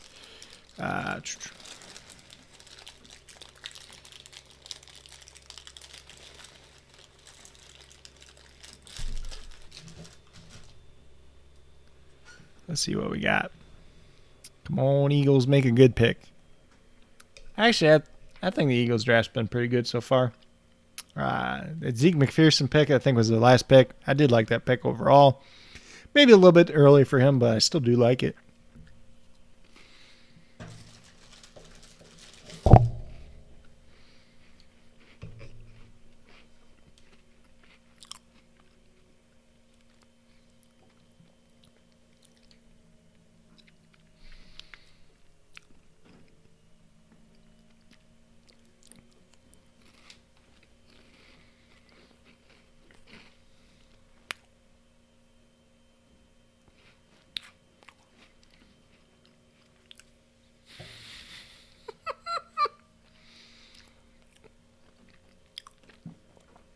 Excuse me, guys. Had that cracker in my mouth still, but Kenny Gainwell to the Eagles is weird. So we'll see how they scheme up this offense overall. Maybe they use him a little bit as a slot wide receiver and then kind of third down back. Definitely hurts Miles Sanders' value, though. But I thought for sure maybe they go offensive line, safety, linebacker. Nope, Kenny Gainwell. Thanks, Howie. I think it's a decent value though, but probably not your biggest need in the world. Let's see where the Bears go here. The Bears could go. Bears should go corner, like no doubt.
Okay, Bears, you gonna pick your corner already or not?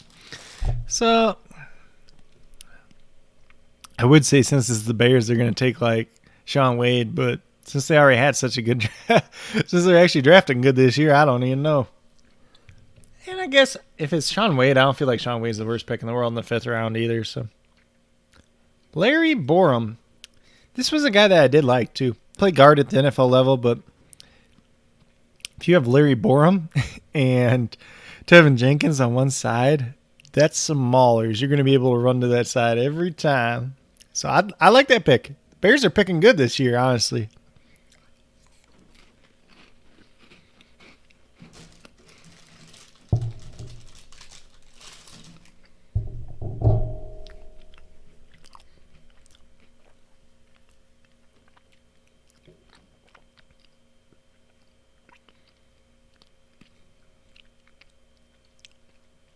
What do the Broncos do now? Defensive line makes sense. Safety could make some sense.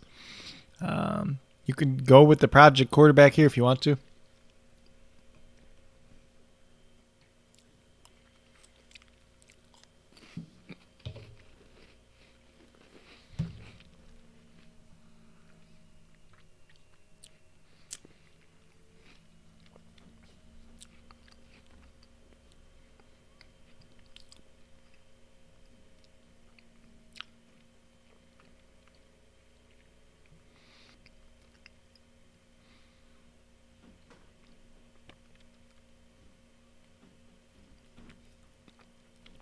I still kind of feel like that Bears pick should have been a corner, but I do like Larry Borum, so I can't really knock it.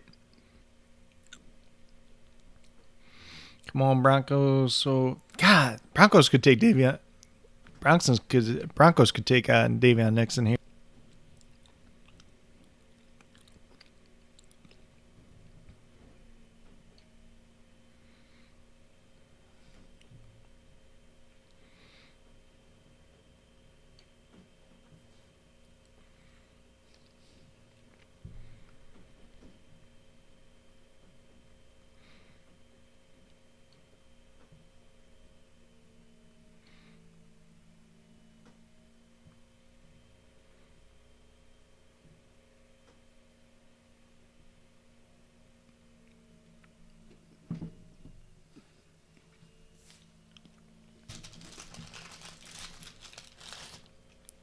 How long does it take to pick Davion Nixon?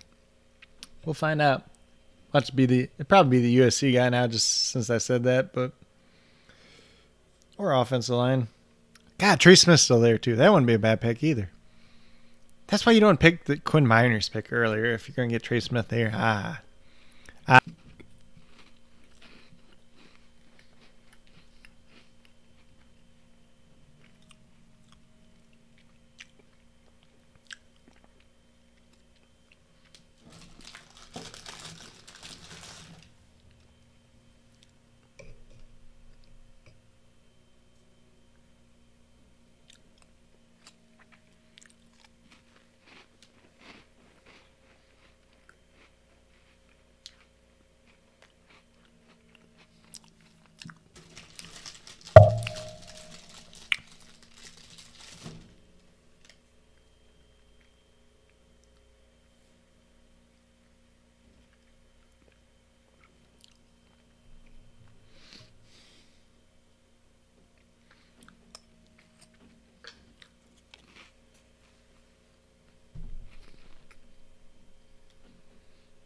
All right, let's see. The Broncos picked Caden Stearns out of Texas. I do like that pick. Like I said, safety was one of the positions they definitely could go. And he's super athletic. I believe he's got a little bit of injury history as well. A little bit raw still, but he can sit behind Simmons and Kareem Jackson for this year, and then hopefully step into a starting role next year. Let's see what the Browns has. The Browns pretty much field all their needs. They could take, I don't even know. Could take another linebacker here. They could take an edge rusher. They could take another corner, a safety if they want to as well. Pretty good options available for them. They are pretty much one of the most set up rosters, so they can just kind of take whatever the heck they want.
All right. Enough time, enough eating for now.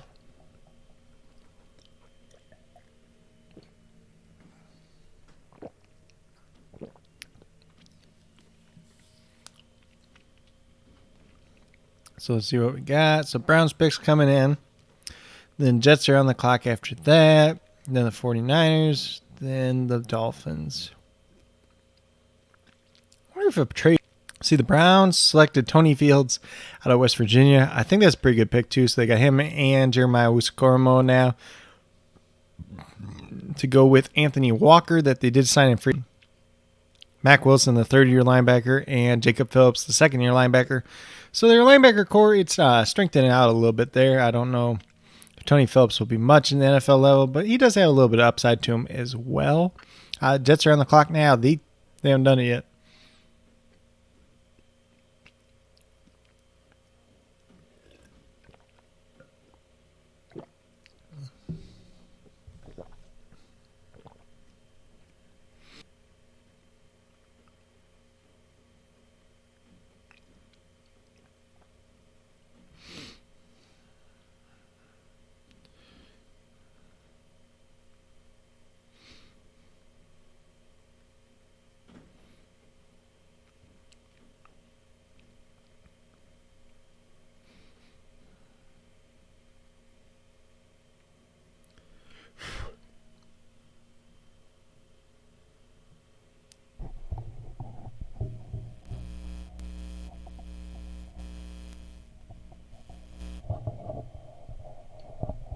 Let's see.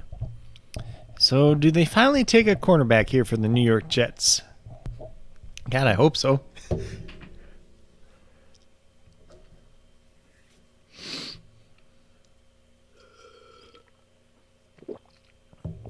They could be a sleeper pick for a linebacker, though, too.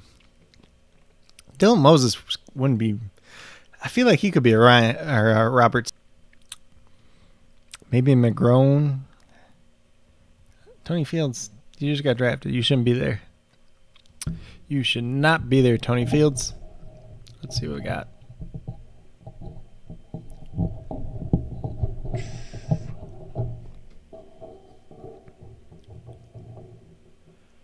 Ooh, so do they need defensive line? No, their defensive line's pretty set up, so they don't need a Davion Nixon.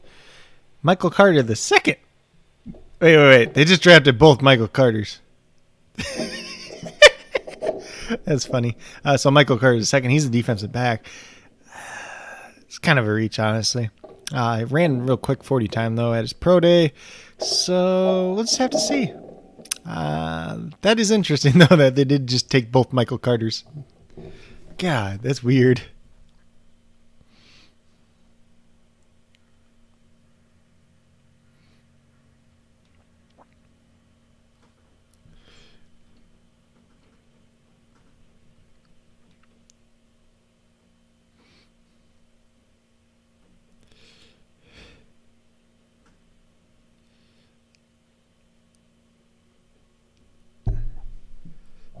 Was Michael Carter the fourth round pick too? I think he was. So they took him back-to-back rounds. So the 49ers, I guess they could go D-line here. They could go safety, makes sense too. Why I think a wide receiver there. They could go offensive line too. Yeah, sense here. Pair with Javon Kinlaw on them, but not sure. They could go corner too. They could corner isn't listed for them. God, who'd they take earlier? Aubrey Thomas. That's who it was. I was like, I know they took a corner, but it was somebody I didn't like. They could be a Sean Wade team. Tay Allen's really fallen. Trey Smith. Oh, God, Trey Smith would be like a perfect 49er too. On that offensive line, really pushing people around and everything too. So, God, if he doesn't go there, he might go to Miami though. That'd be a good fit too. God, especially yeah, that makes sense.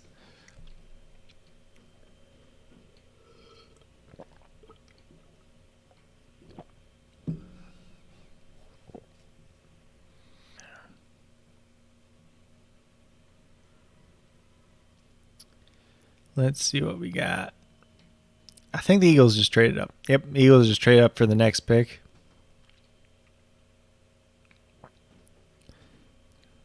Actually, the Eagles draft isn't too bad. I wonder if they could trade up for replacement too. I guess they already took Milton Williams, so we'll see. So this is Jalen Moore out of Western Michigan to the 49ers. You know, developmental offensive lineman, tackle guard type of guy. Their scouts did like him too, so not too surprised by this pick though. Or, well, I won't say that I'm too surprised by it. I say it's not a reach or anything like that. I think that's definitely, you know, day 3 type of developmental offensive lineman that you can definitely take there. Eagles trade up for. They could go linebacker. They could go safety. They could go Davion Nixon here. They could go, I guess they could go corner too, because McPherson, who's probably a slot corner more so. They still have Roby Coleman too. But they could be preparing for life after him, so be really interesting to see who they take here. Safety makes a lot of sense. Linebacker makes a lot of sense. Could be a Dylan Moses. Could be Jamar Johnson at safety. We'll have to see. This is really interesting, honestly.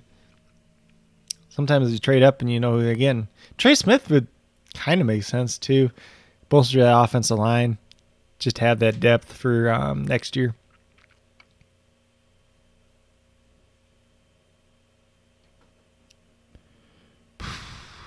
Let's see. Vikings are up next. God, Vikings still could go Trey Smith. Vikings could go safety too. They could definitely go Davion Nixon here too. That's kind of a luxury pick. Even though they have Michael Pierce and Davlin Tomlinson, but Pierce is only there for one more year, I do believe.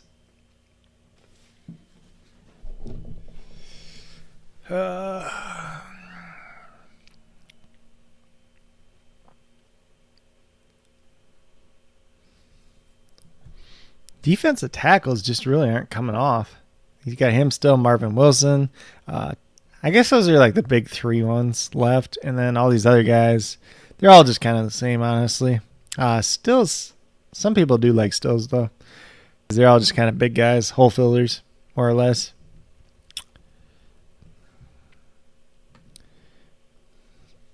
I think linebackers still Dylan Moses and some of these other guys that were hurt. Yeah, Dillard, Cameron Grown. Yeah. I wonder if that Max Richardson out of Boston College gets drafted. I kind of like him. At the Hula Bowl, he looked really good, but they were having him play more D-end. Outside linebackers, I don't know if many of these guys get drafted. Because Hamilcar, I don't know if he probably gets drafted late.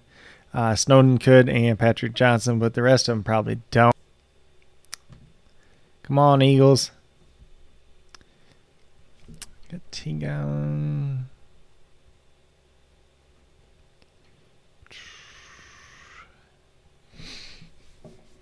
There's even a couple corners that they don't have on this list too that I think have a chance of getting drafted. Nate Hobbs out of Illinois is one of them. Had a crazy pro day. If some of these other Jacob Harris and Ken Nwagu and those guys are getting drafted, then he should get drafted. Jamar Johnson's still there. Wait. So the Eagles just traded up for the pick. Then halfway through the pick, they traded to the Steelers. What?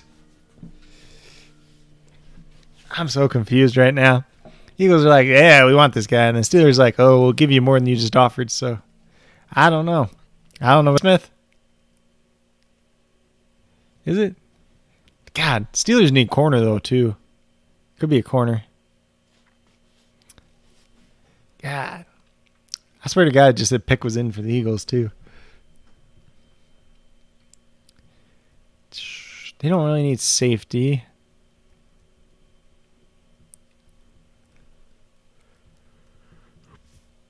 Safety, there's actually a lot of good players out there still.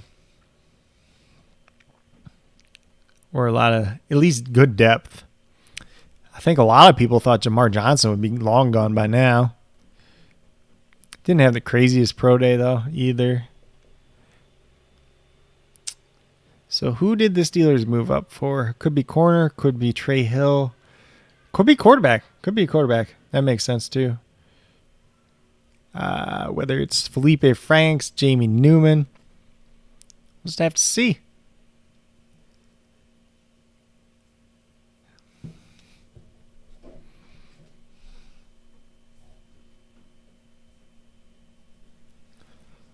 Let me see. Give me something good.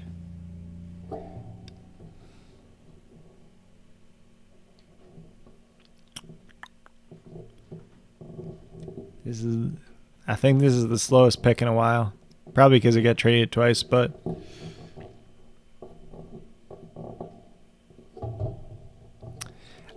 they trade up for Isaiah Loudermilk. Really? I don't think he was going before the 6th round anyways, but he's a big defensive lineman, 6'7", 193 pounds, as you see there. Vikings went in real quick and picked Ihmir Smith-Marsette out of Iowa. Just not very consistent. Could be used as a returner. Has a little bit of speed. This is probably about where I thought he would go in the draft in the 5th round or so. So not too surprised by that one. I wonder if his teammate Brandon Smith will be coming off the board anytime soon. He probably has a little bit better measurables. Oh, so we got back-to-back Iowa picks. This one's Davion Nixon to the Carolina Panthers. I do like that pick there, pairing with Derek Brown. They do have Brevion Roy as well. They did cut Kawan Short this offseason, so definitely has an opportunity to have some playing time there for sure. Chargers are up next. We'll see who they take. So it looks like they could use a little bit of D-line as well. I wouldn't be surprised if they drafted another cornerback. They could go Trey Smith as well. I don't know what's up with Trey Smith, why he's fallen, but something's definitely up. Tig Allen could be an interesting pick here. Sean Wade, I think, as well.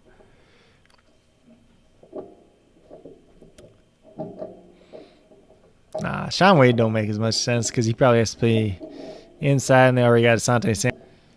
Unless they're going to play him at free safety, that makes some sense. But I think they're still stuck on Nazir Adderley. I don't know if that's true, but I think it's the case.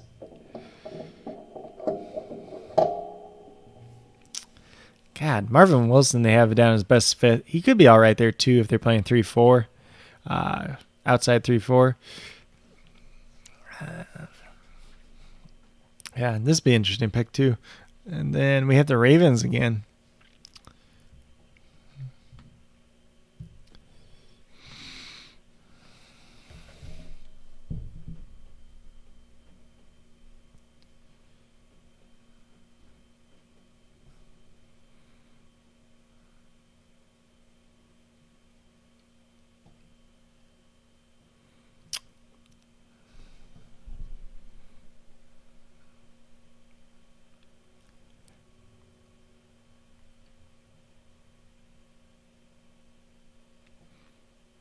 Actually, so that was 3 Big Ten picks in a row. So Laudermilk, then the 2 Iowa guys. I still can't believe Laudermilk went that high. I guess he tested okay for his size. I guess it kind of makes sense with the Steelers, but he's also a guy I could see like not doing anything too.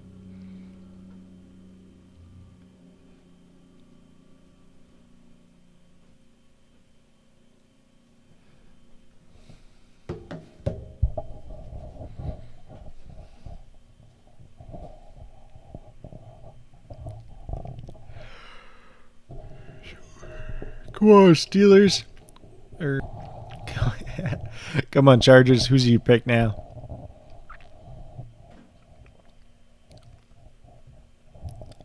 Let's see, we're about halfway through the 5th round, plus the comp pick this round.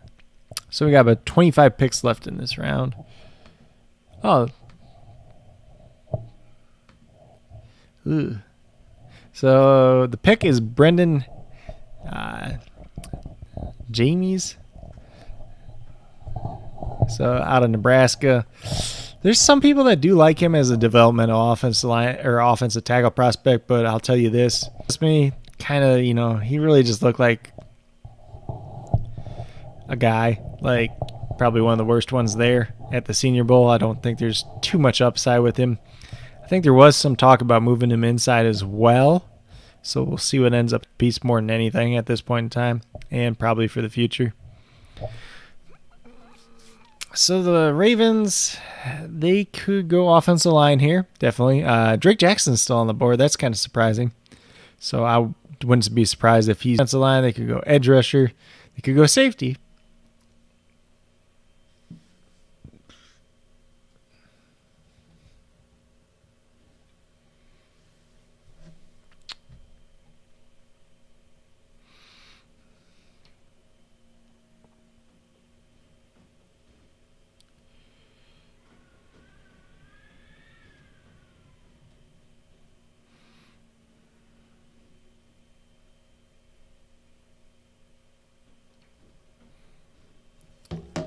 So let's see who they take here. And we have board. So we had Kenny Gainwell go and then like nobody else, essentially. We'll see if any more get off the board. Maybe in the comp picks we'll get some more, but God, it's not a good year for running backs. Felton's still out there. I don't know where Felton's going to go. Honestly, he's kind of like some people thought he'd be really valuable, but his pro day wasn't the best. It's kind of like that Tyler Ervin, where he might just never have a real role in the NFL. We'll just have to see, though. Jamar Jefferson, Chris Evans, Larry Roundtree. There's just a lot of running backs left, honestly. So we'll see where these guys end up at. Some of these guys are probably going to end up as UDFAs. There's a couple other guys that aren't on that list. Okay, so we got Shaun Wade going to the Baltimore Ravens now. We'll see if he plays nickel corner or if he plays some safety as well. Definitely a good pick for them. You know, a guy that was supposed to be a first-round pick coming into the season definitely fell off the map for sure, though. Well, we got the Buffalo Bills now. You see a couple different holes there. They already took defense. Did they take defense? No, they took defensive end. They could go corner here. I wonder if they take Tig Allen. I think it'd be an interesting fit. They could go with more offensive line if they have some more developmental guys. Trey Hill or Trey Smith could be in play here. Don't think Drake Jackson because they already got Morris and he's getting paid a lot of money. They don't need wide receivers. Yeah, wide receivers kind of stalled out too. So wide receivers and running backs really stalled out besides Amir Smith-Marset lately.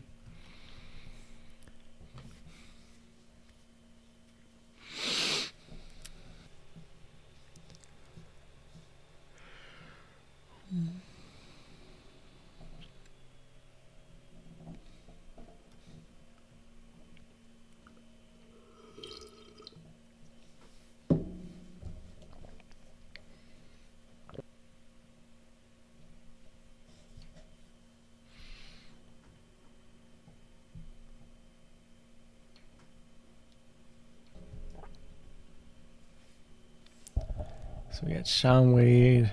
So we got the Bills. So we got the Jets again. Jets finally take corner. They kind of did this last year though too, where they didn't take you. I don't think they took a corner until they took Bryce Hall out of Virginia, who was coming off the injury. So I wonder if they're just kind of waiting until the fifth round to do it again. Douglas's motto, I don't know. Only fifth round corners. Doesn't sound like a good way to build a team, but hey.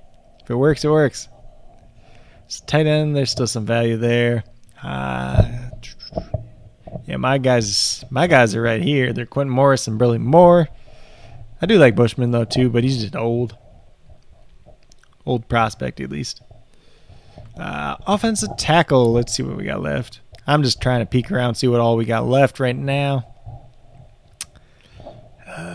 So if you're looking at offensive tackle, there's like nothing left, honestly. There's Stone Forsythe, but all these other guys, they ain't much for tackles. Landon Young's okay, but I think he profiles his guard more so. Ely, he's just not a good player. Guard, we still got Trey Smith. We got a lot of guards still. We got him. We got about to go a little bit higher. Robert Jones is still there. David Moore. So definitely some guys that have some potential there. So Darius Hutcherson. Center, I believe, is the same as the last. Well, I guess Dahlman went off the board. No, that was after Dahlman went off the board. Edge rushers, who we got? So we got Dalen Hayes. So it's all these kind of undersized guys. So these tweener guys. So Dalen Hayes, Shaka Toney, Bradley King, Quincy Roche. I'm surprised Quincy Roche hasn't gone yet. He could be a good fit for the Jets too. Yeah, so pretty much a lot of tweener guys that are left at the defensive end position or edge position, however you want to call it. Defensive tackle still got Marvin Wilson and the USC defensive tackle. Then all the big cloggers that aren't actually nose tackles. Well, I guess Naquan Jones could be a nose tackle. Then linebackers pretty much the same as last time I looked at it. Who are the Bills taking? Like, they got to take a corner, right? Well, I guess they could take offensive line too, but outside linebacker, there's still not very many people that get drafted. Safety hasn't been touched in a while, honestly. I wouldn't be surprised if we get a run on safeties. Hopefully not the Raiders over there. Okay, so they picked Tommy Doyle. I think this is another decent, like, developmental type of player. So he was at... Yeah, so they had him. This is about the range that ESPN had him, at least. I don't think he's bad. I think he had a decent pro day, too, if I remember correctly. So probably a guy, developmental tackle guard. So you're getting two of those guys with him and Spencer Brown there. Hopefully they get something out of one of them for the future. If nothing else, at least they got some depth. So the Jets pretty much have to take edge or corner here, I would assume. But, been wrong before. So they took, I guess technically they took Michael Carter, I think. Yeah, they took Michael Carter, he can play corner and safety. They took Sherwood here. They have to. So Michael Carter's got to be playing corner then, or nickel, because they took Sherwood to play strong safety. They already got Ashton Davis at free safety, and they signed Marcus May back. So I guess they could take it. They could take another corner here. Probably take an edge rusher though. So if they're taking edge rusher, give me Quincy Roche. I like Quincy Roche here. I think that's a good fit. Who'd they take? Oh. So they traded the pick. After all that talk, they traded the pick to the Chiefs. So Chiefs already took edge rusher. They could take wide receiver. Yeah, they haven't taken wide receiver yet. This could be Trey Smith too. They already kind of plugged up their offensive line though. Probably a wide receiver, honestly. But who do they like? Actually, I think it'd be fun. It'd be funny if they take Marquise Stevenson, because then they just have a whole. I don't think they're going to do that. I think they want a bigger wide receiver possession style, but I could be wrong. I don't know who they take. Maybe this is the Tamori and Terry range. Maybe it's the Seth Williams range. Maybe it's a Brandon Smith. That'd be interesting. I think it's a wide receiver, though. It's one of these. Austin Watkins. That'd be kind of funny. He replaces his cousin with the Chiefs. I do love Austin Watkins, though, but he doesn't have the draft capital now, so we'll have to see. That'd be a great storyline, though, if they let his cousin walk and they bring him in, though.